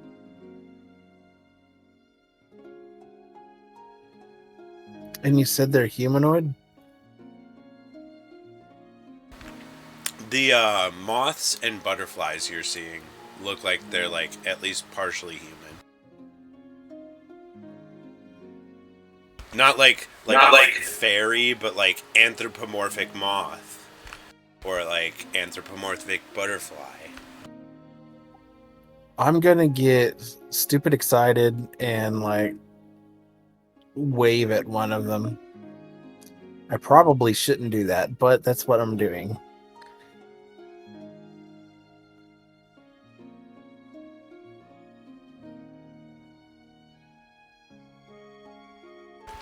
So yeah, as I imagine, like Graveheart comes back down from scoping out the top of the tree, you all see Mika like waving at this like moth lady in the trees ahead, and the moth lady like looks at you, Mika, and there's this look of like no emotion in her eyes, but there is a level of like shock at like seeing you, and then she quickly turns around and you see her dart off like into the woods to the southwest. Aw.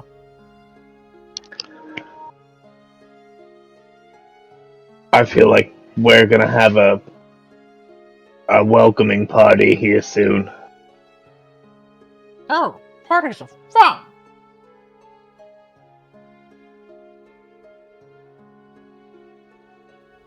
What? Are we gonna ignore the fact that those were bug people? No, that was awesome. I love bugs. And I would love to know a bug person. That's cool. I like to eat bugs. Why don't we go make friendly contact with them? Except for when they're crystalline bugs. I hate those. If we can make peaceful contact, I would hope. But that may have just been them running to inform more of them that people that haven't been around these parts are around these parts.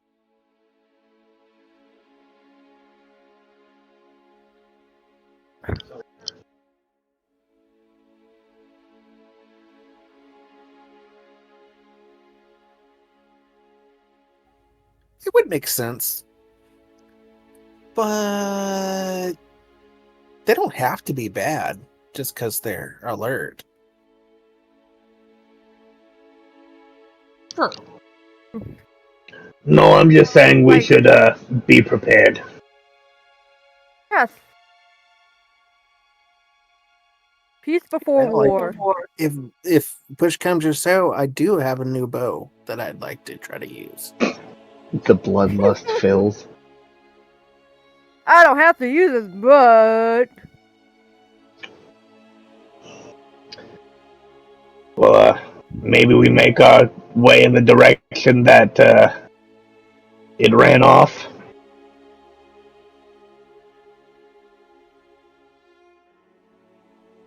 I will say the trail continues into the woods. The moth lady that spotted Mika did not follow the trail, but like went through the trees. But it was in the same general direction, so you may have to make a decision on whether you would like to go along the trail or try and follow the direction that the moth lady went. If we don't want to fight on our hands, maybe we stick to the trail. Let them know we're not. Yeah.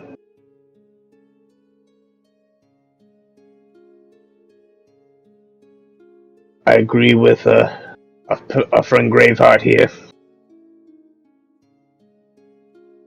how you guys feel, then I'm all for it.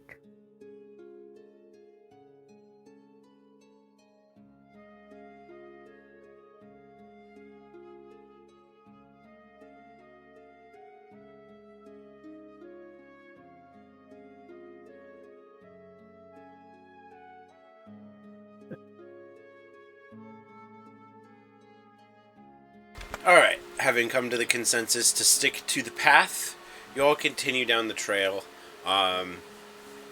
This center of, like, this part of the forest has this big open field in it, just covered in flowers. As far as the eye can see, to, like, the northwest and the southeast. And the trail, as you get further down, winds to the south. You very quickly come into sight of the chain on the horizon. As you are getting closer to it,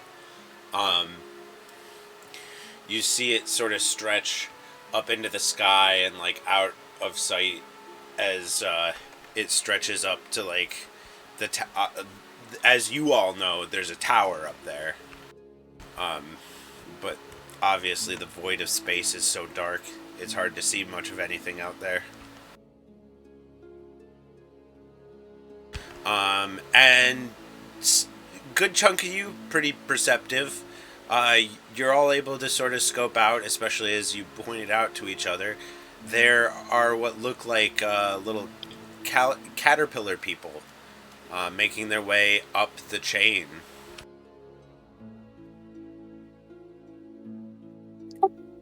No Reddit.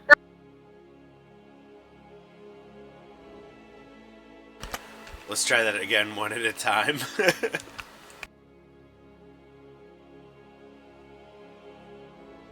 I said no Redditasker.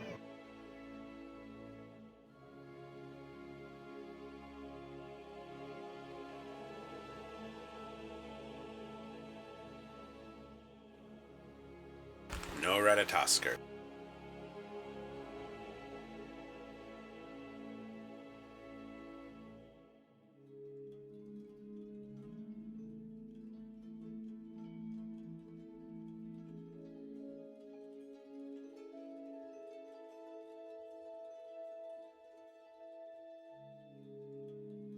I'll also say, if you look to the southeast, you're probably able to see the desert as you're walking along this path too. You know, maybe not when you're in the cover of the trees, but like in this field, you can sort of see it off in the desert, off to the southeast. God, brain.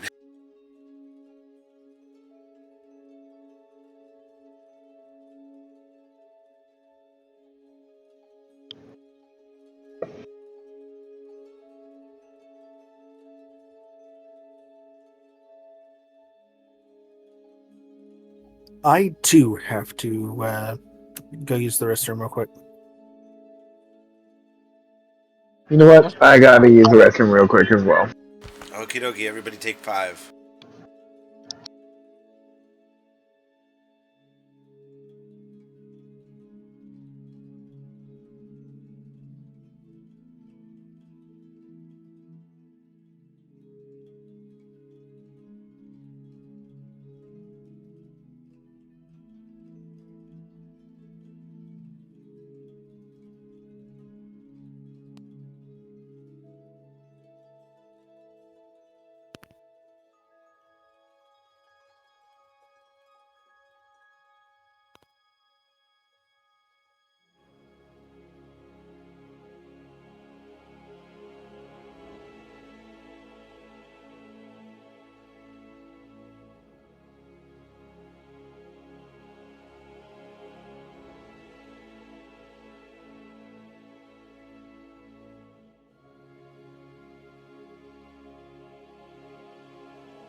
I'm back.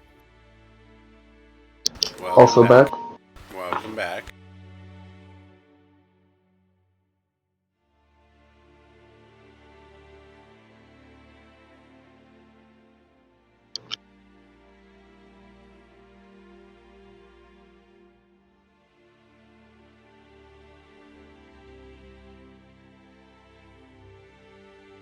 We got 3 out of 4. We're just waiting for Rory.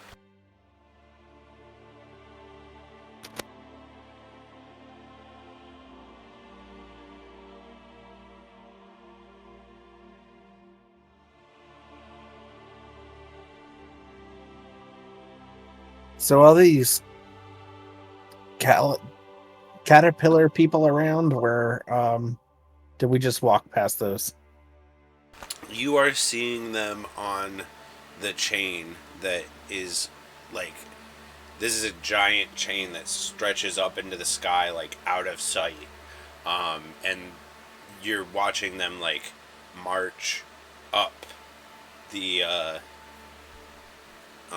chain in out of sight.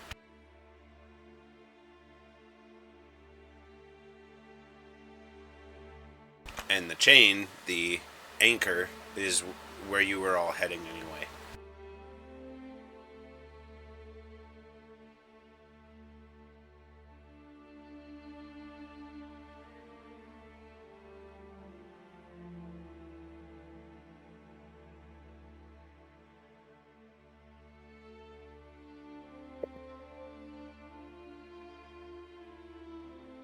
Do you like the idea of like a Titan graveyard or a graveyard Titan followers being a trees, like in a way create like a forest?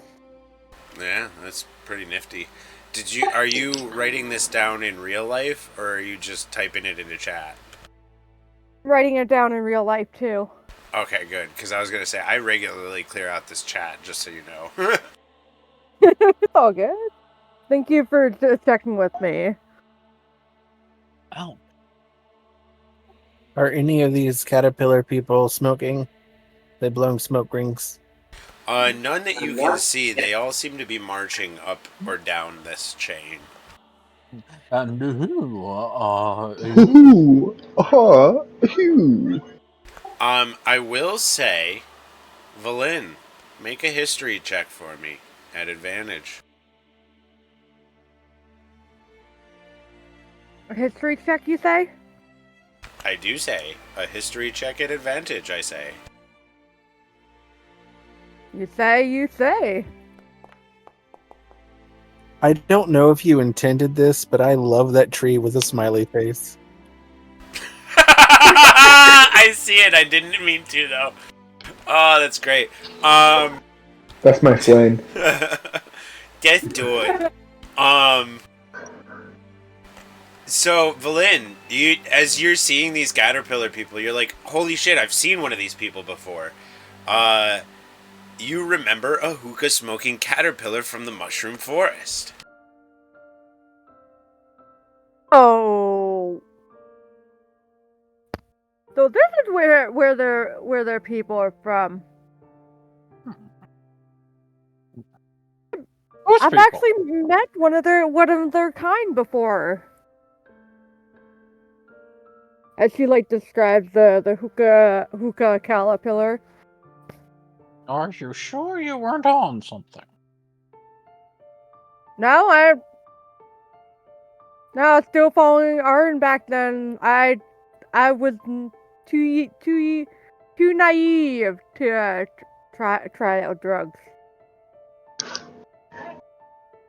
Speaking of trying drugs, I have that weed of yours is pretty dried out by now. Are there I any know. dogapillars? Oh my god.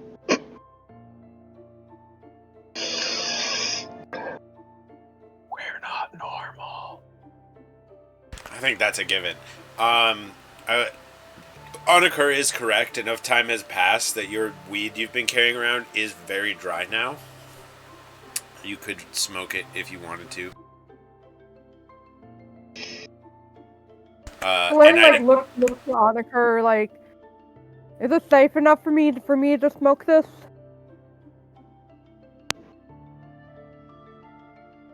Yeah, but maybe we want to do this when we're not in Caterpillar Land.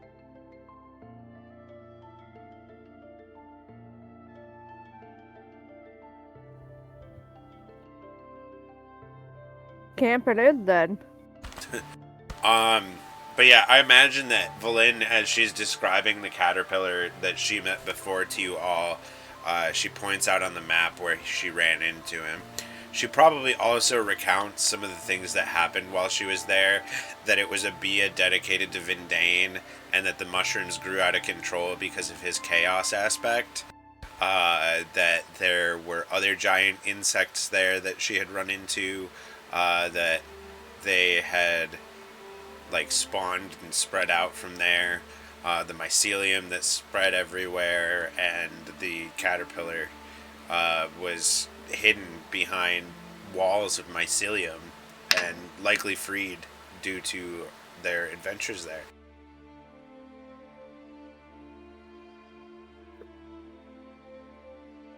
Yeah, so that all happened. She also vaguely describes how the area was dark, that they were traveling through not just overgrown mushrooms stretching up like trees, but that mycelium stretched and formed caverns and patterns across the very landscape itself. And there was a whole field of flowers underneath this mycelium that glowed in rainbow colors.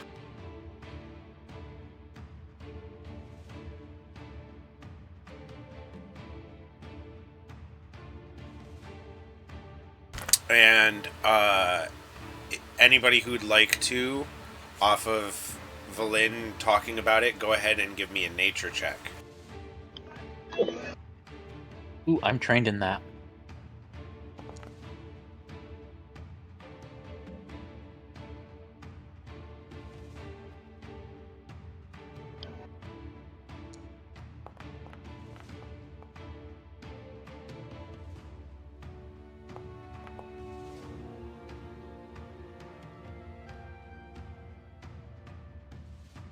So yeah, it like clicks for Mika and Onakur about the flowers and the mushrooms and everything. Looking at the map and what you can see from where you're at and your current surroundings, you imagine that the flowers that are surrounding you are likely the same kind of flowers, and that this place probably lights up like a son of a bitch in the middle of the night.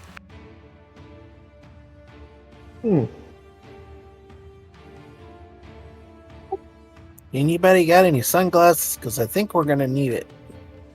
And I'm sure that you confirm this too, being, you know, the analytical people that you are, that like you maybe like cup your hands over the petals of the flowers and see that the petals light up in the whatever color the flower is. I'm totally doing this like a 5-year-old that's just caught a firefly and keeping it in their hands.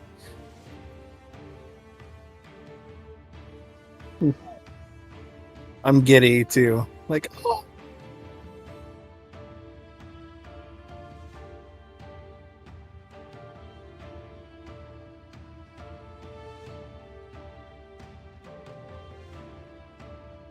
But with all this information made available to you are all now in this field in the center of the forest. It's about 2 p.m.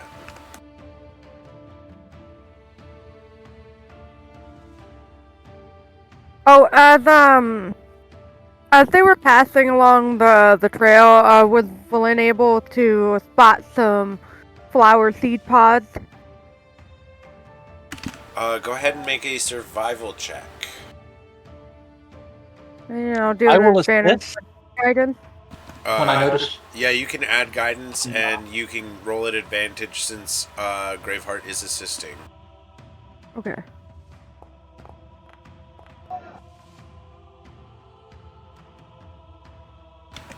You find a few of the dandelions in this glowing species have turned into the little puff balls and are able to gather a few seeds off of one of those.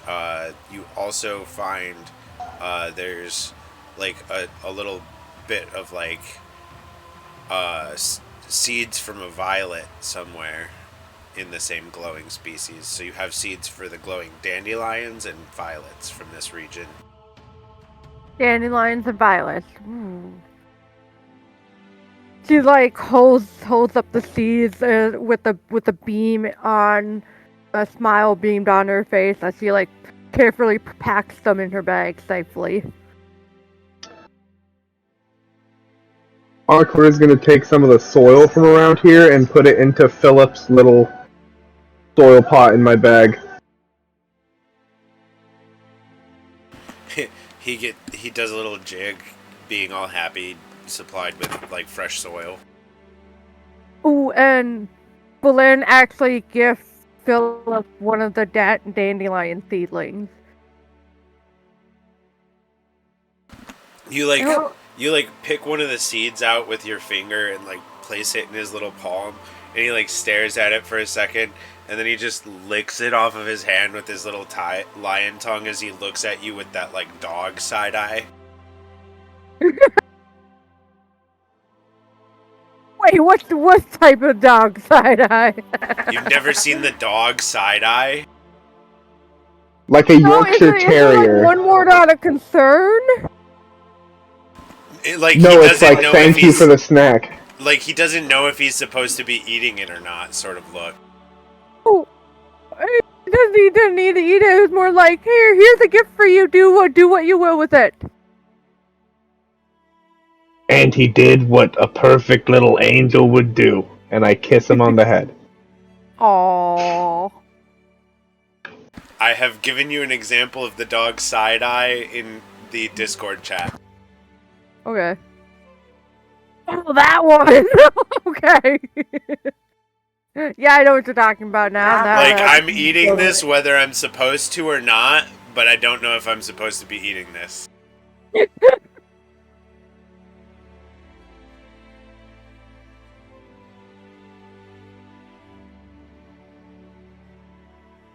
Alright. So yeah. You have a handful of seeds now. Make sure to note that in your inventory. You said a handful each? Yeah, I'd imagine that you got, like, enough to grow a small patch of either flower.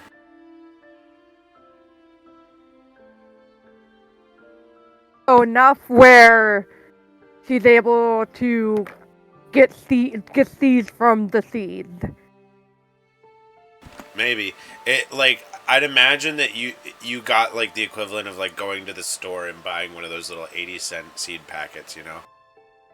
Okay.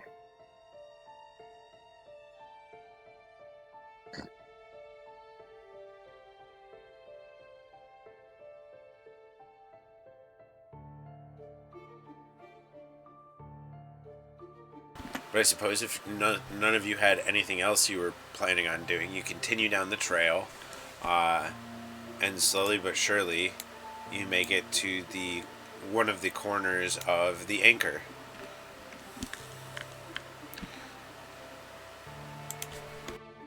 And as you like come through the clearing at the edge of the trees, we'll say you're like right at the edge of the tree line as I'm describing this.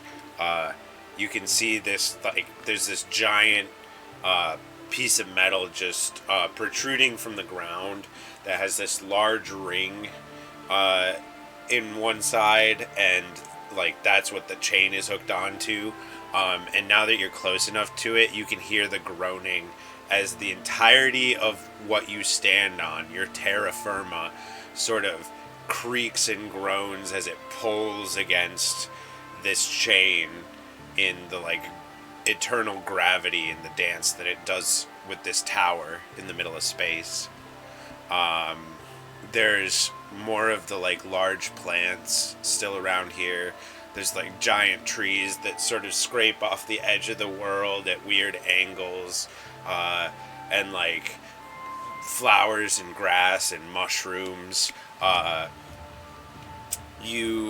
As you get up closer, you can make out more of these like caterpillar creatures going up and down, and you're able to spot that there's like more of these moths and butterfly people that you had seen previously, skating around the outside of the chain, like keeping an eye on these caterpillars as they make their way up and down.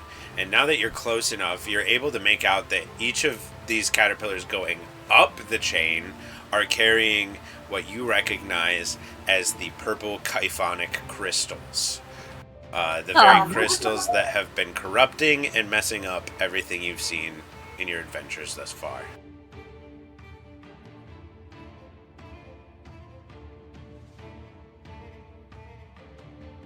What were you We trying should stop that.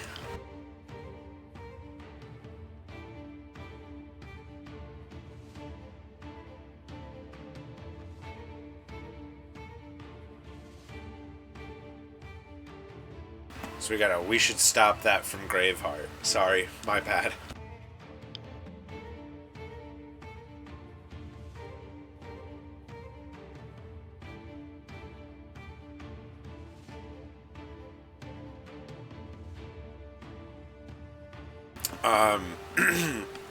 Also, as you are looking towards this, like, the piece of metal that's coming out of the earth, there is a, like, old tower building just to the south of the like, chain. It's sort of, like, crumbling and falling apart, but you can see a huge outcropping of those purple crystals, like, protruding from the top of it. And all of these caterpillars that are making their way up the chain with them are coming from that, like, tower. And all of the ones that are coming down from the chain do not have the crystals, and they are heading back towards that tower. It's almost like a trail of ants.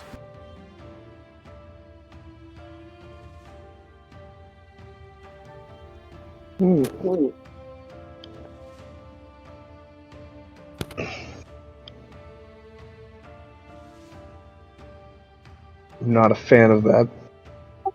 Me neither. Nope.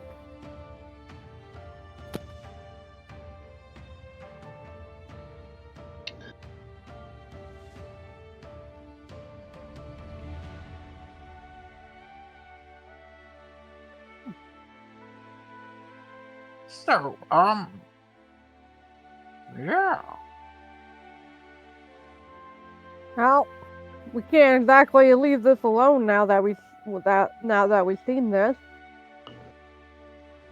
I mean, if it wasn't cannibalism, I could eat the cat people.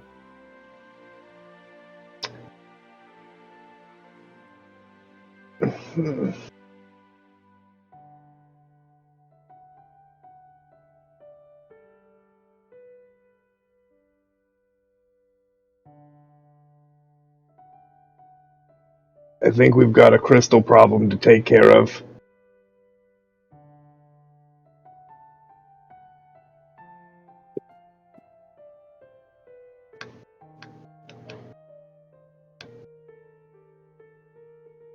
I will. You said that they were growing out of a tree?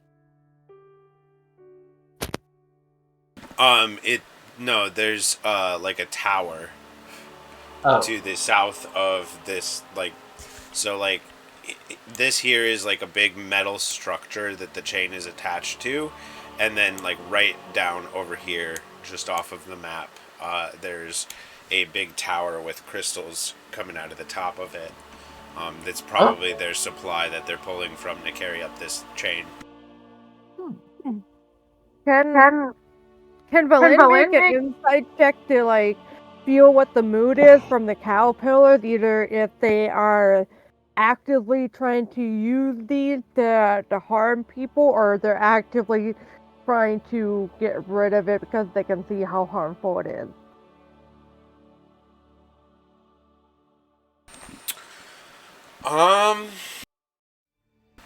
Why don't you go ahead and give me an insight check? Probably at disadvantage. Why don't you go ahead and roll me about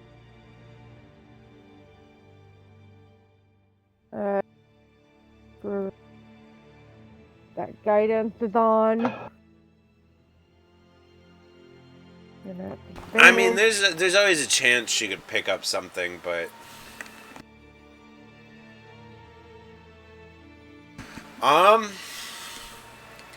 it almost seems like they're indifferent about the crystals.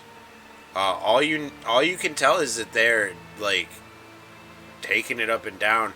It almost seems like you've seen people disassociate before. Like all of these like caterpillar people, they don't seem like they're all like they're all very like singularly driven on like what they're doing. Almost like when you were back in Wold, when you saw like the automatons doing stuff that like they knew what they were doing and they just kept doing it, you know?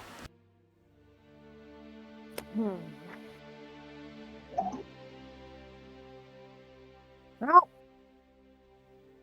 I mean, I am getting the feeling that Caterpillar people don't really care what they're doing with these crystals. Don't the crystals make things zombies? They may not even know what it is. It's just a resource. They may not be in control. The power of these crystals, they turn things into... They corrupt at least humanoids into zombie-like creatures.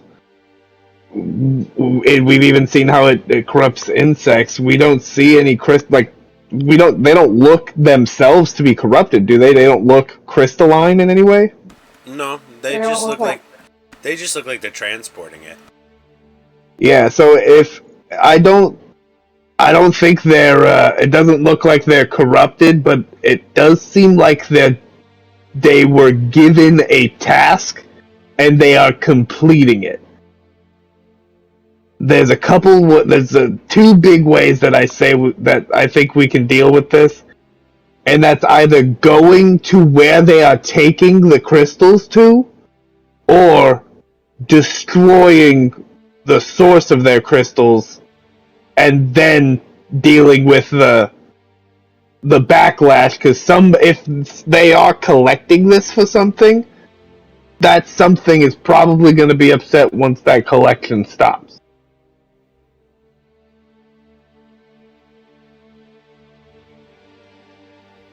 Do we need to go How far up are they going? The chain goes up and like out of sight into outer space.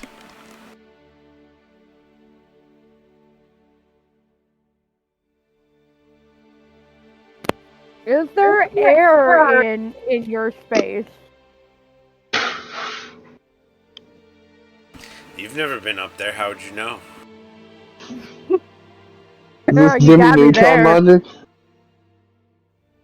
Oh my god, Jimmy Neutron.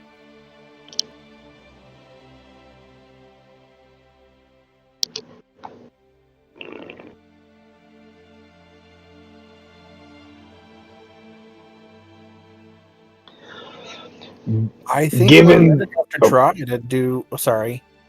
No, you're good. You're good. Go ahead. Given that they're all the way up there, I was thinking that maybe we should go to the source up there and see where they're taking them. But I think we might have to just do this on the ground. We could ask one of them. They are humanoid, but I don't know if they can speak my language. I think I have some things that might help if we capture one. Capture? We just went from talking to detaining. How about we start by trying to get one of their attention? I tried that Uh? earlier. Hey, caterpillar. Thought that was Hi. a butterfly. Or hi. So you guys are like out in the tree line right now. Is Mika like coming out of the tree line, like waving and yelling at the caterpillars? I'm like, hi. Yeah, like try to be as like high pitched and friendly and hi. How are you? Bad move, but I'm doing it. Okay, so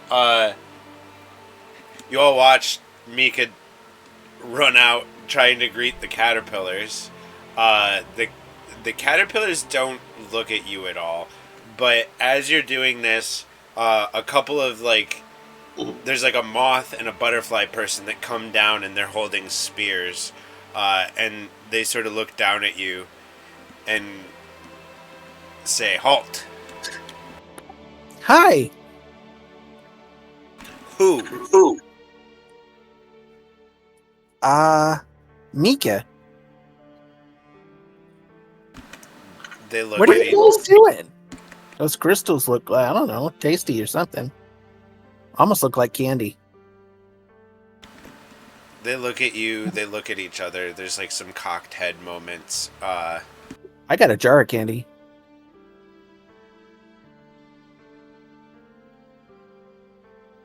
They make sort of buzzing noises. They aren't like talking to each other, but you see them like looking at each other. Their mouths aren't moving or anything. Being from magical backgrounds for the most part, you're all probably aware that they're probably telekinetically communicating some way.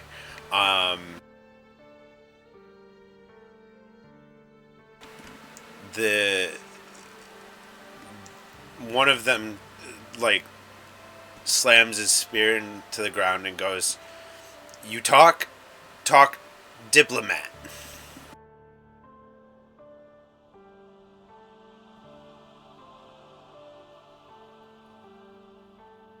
You spider?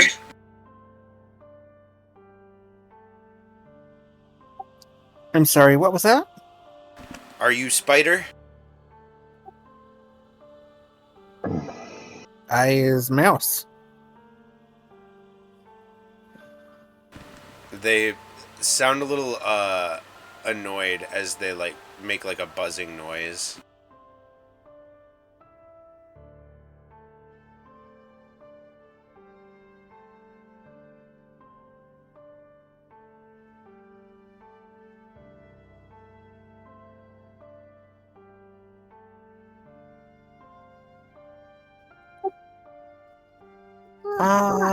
I'm not trying to make you angry or anything.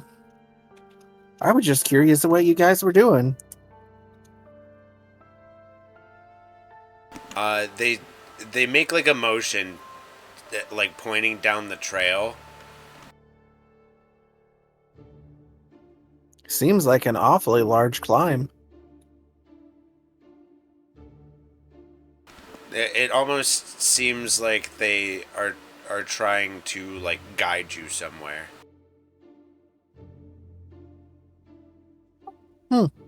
Okay. Should I go down that way?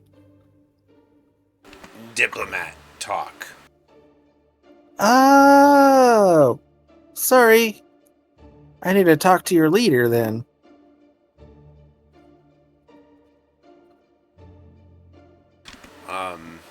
And they begin to like sort of like poke and prod you down the trail in the direction of the tower that you see the caterpillar people coming and going from. Okay, I'm going. I try to rejoin my friends. Are the rest of you About this. are the rest of you joining Mika in this adventure? Oh yeah, Yep. They're kind of just. I've seen the track record for this group in talking. Alright, so you all sort of get like Ewok'd down the trail by these, like this butterfly and this moth, and you see like all of the ones that were sort of up the chain before kind of like are coming down and then almost like running interception between you all on the path and like where the caterpillars are, and they lead you all down to like this tent near the tower, and as they bring you inside, there's this like really rough looking like he doesn't quite look entirely like a butterfly. Like there's almost like a beetle-y sort of like look to him too. Like his jaws are like really rough. But he sees you all walk in, and you can immediately, all of you, just clock confusion on his face, despite him being this weird bug guy. And the two that led you all to this tent, and you all go into the tent willingly, right? Or Yes. Yep. Yeah. okay, just double checking. I always want to make room in case anybody's like, well, I didn't want to go in the tent, you know.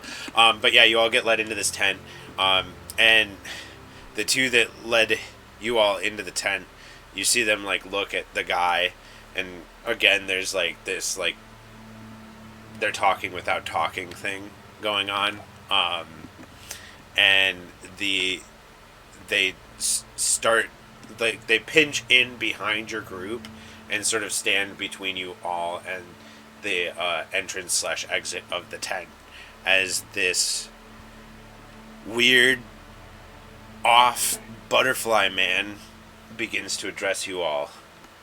Who are you? He asks ominously.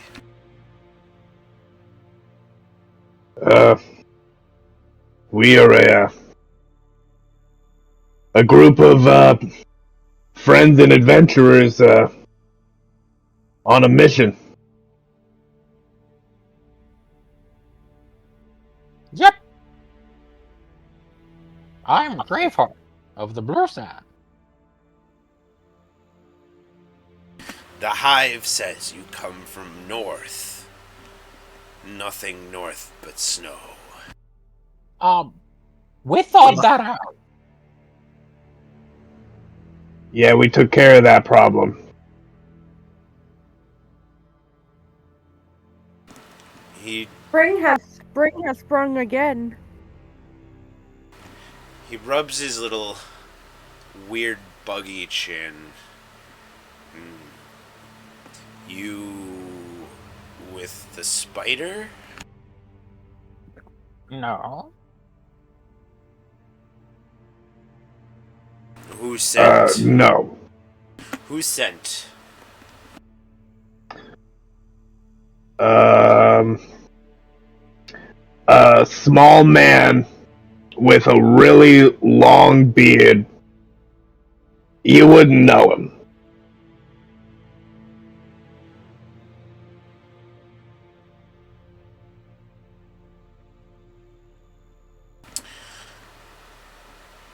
Small man in village in snow northeast.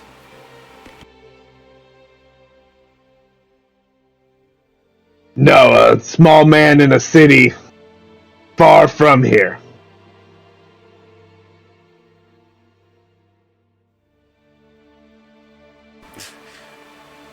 How, where you from get here?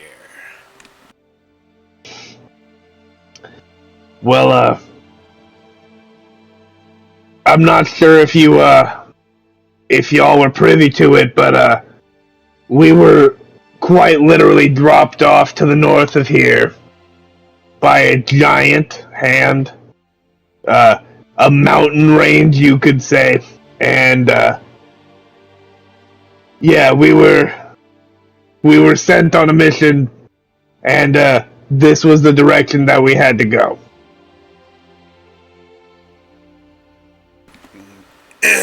He buzzes sort of happily. Hive aware of hand. Story ring true.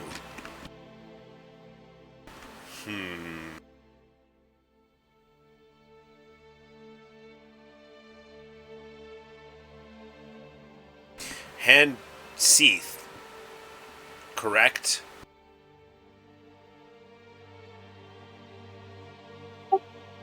Yeah, you know a lot for what exactly are you? I don't want to say bug and be rude, that might be demeaning, so, what should I call you?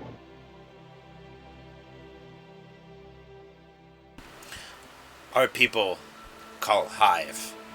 But Spider refer to us as Lepidopterans. That's a mouthful. I like that. Lepidopterans? I can't say it. I know. Alright. Well, Lepidopterians? They're not great.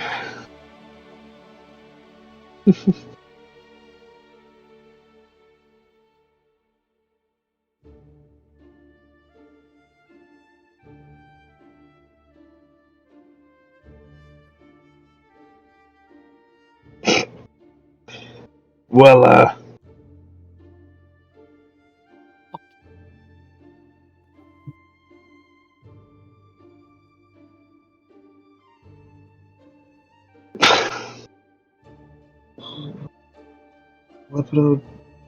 For those not in the know, that is the whole genus that like makes up. I think it's genus. I'm not sure.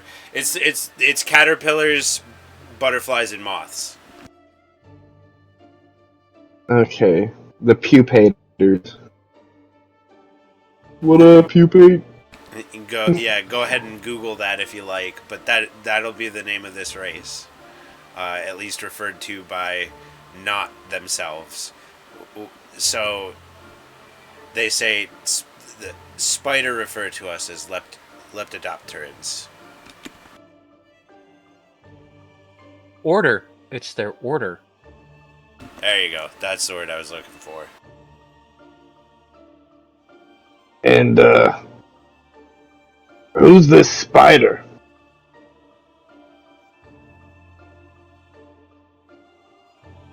Spider ally. Grant power. We help Spider. Many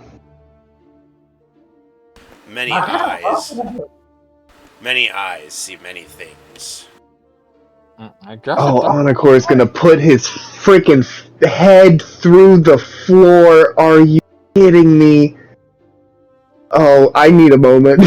I need a moment. We literally just walked into this place. I'm sorry to do it to you. Oh, Now you gotta play this game. So one of you is aware of what's going on. Anakor is going to immediately, he is going to, as slyly as he can, point to Valin and cast message. And he is going whisper, and only Valin can hear this. We just walked into the eyes trap. These people work for the eyes. The people who are distributing drugs. We just walked into a distribution factory. Oh my god, we literally just walked Pablo Escobar's top house. Oh my god. Well, you know what this means? Well, out of character. We gotta blow this place up. Well,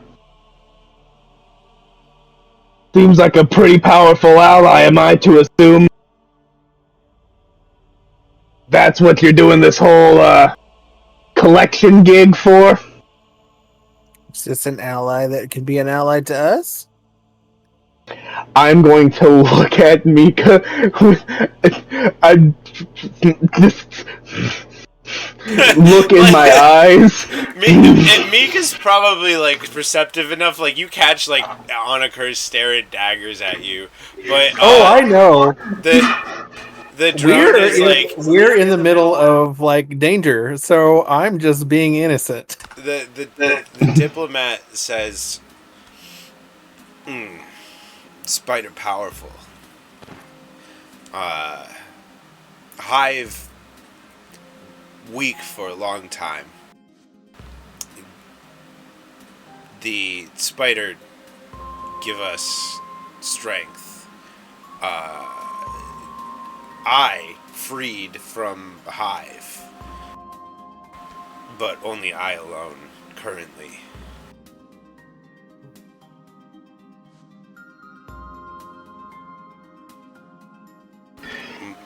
Hive shares mind, but Hive wishes to also know freedom.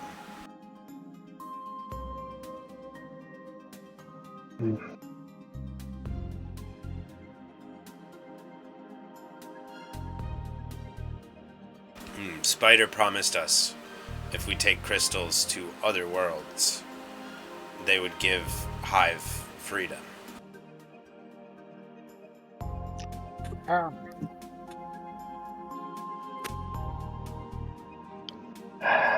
I will turn to the rest of the party with this confused look on my face, and then go, it's a trap!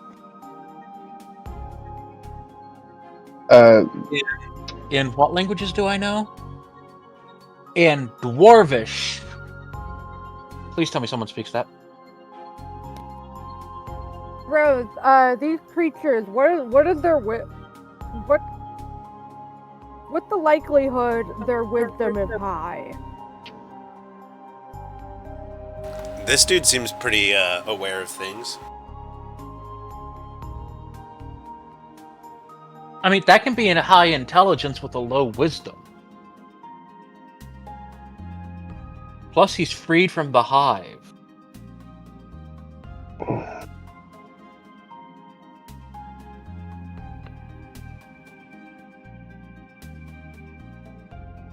I've got a bad feeling about this. Let's see, so I have thoughts and ideas.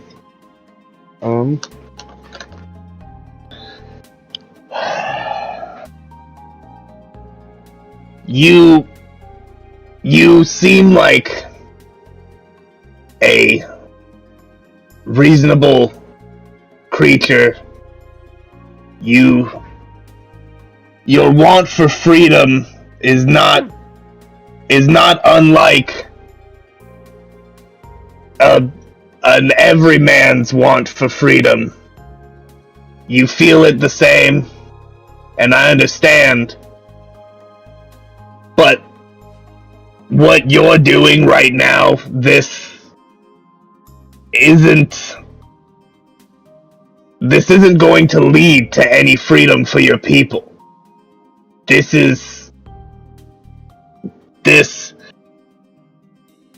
These crystals, all they do is corrupt and destroy any vestige of whatever was left over inside of it. We've seen people who used to be a normal, everyday citizen, just a shopkeepers, merchants, turned into mindless husks, forced to just mindlessly wander in not a dissimilar way to what's happening now because of these crystals.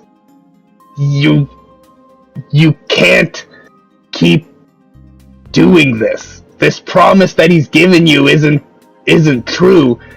The only freedom that you're gonna have is from your hive, yes, but then you're stuck to him. You're stuck to them.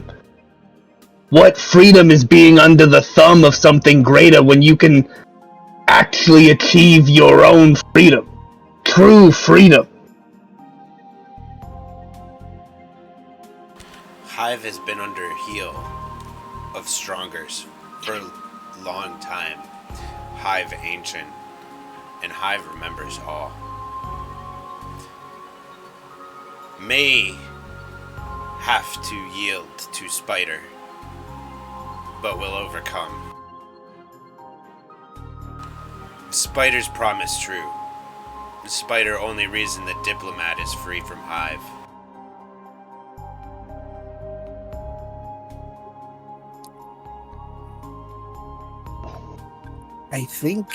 I think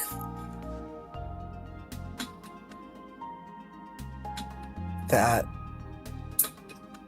was done on purpose.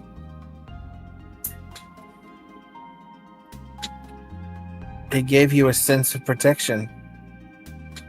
But I've seen how the crystals can hurt my people.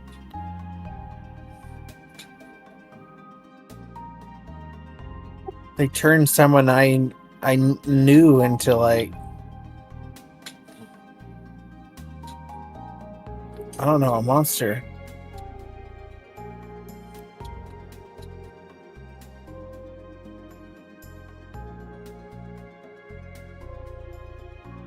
It's not good. I was just saying it's not good. You won't like the results.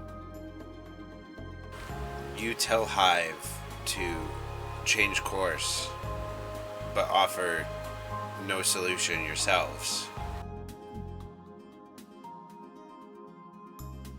How Hive free, if not through power of Spider? You're not.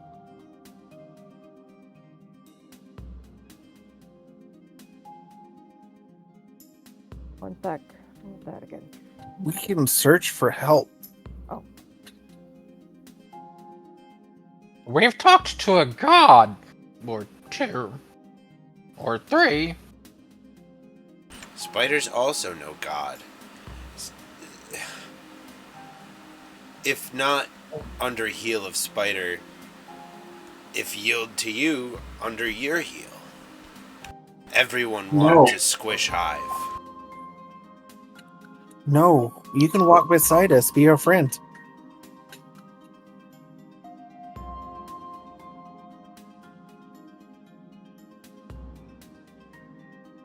Be equals.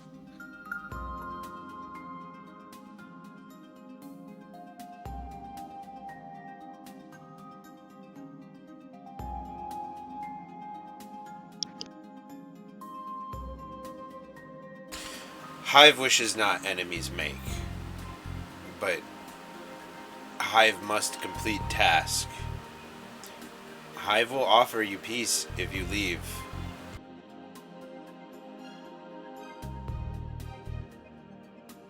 My hand gets way closer to Star Child.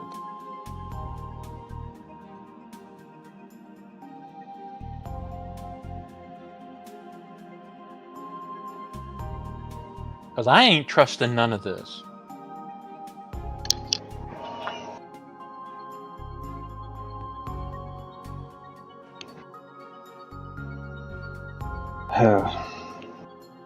Hmm.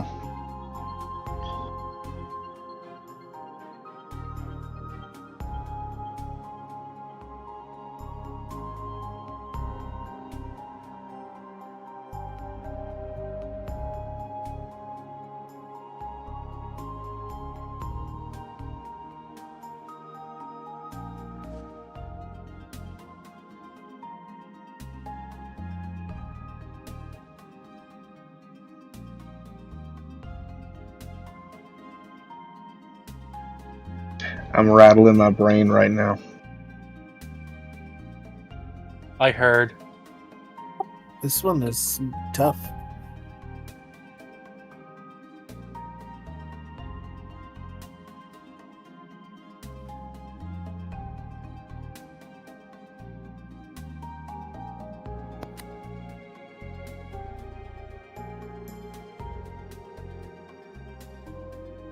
That's a hard one. If you want, we can call it here, and that'll give you guys some time to think about what you maybe want to do. I mean, I kind of think I already know what Graveheart wants to do. Yeah, but you saw what happened last time you did what you wanted to do. I was going to say, but Graveheart's also kind of going, but how bad will it make? How much worse will it make things? I think the party's taking the right move and sort of leading on Anakur to be the charismatic one in this situation. But I think that it would be good for you all to sort of plan and discuss maybe what you all want to actually do in this situation. Like what course of action you want to take. You know, are you... Because, like, I imagine that all of you, to some degree, probably just want to, like, fight it out, stop it, you know? But if you're... I know another part of all of you probably wants to resolve it diplomatically, especially given the circumstances, so I think it's a good time to call it so that you can all sort of figure out what exactly the best course of action for the party is going to be in this situation. What if we tell them to go find the hookah guy, and the hookah guy will have the answers to life?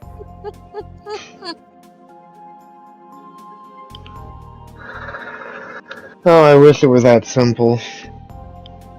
We're all mad here.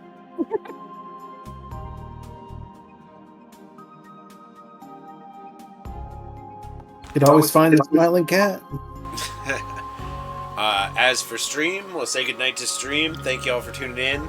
Appreciate y'all. If you're watching later on YouTube, make sure to like, subscribe, follow, all that jazz. Hit the button and whatnot.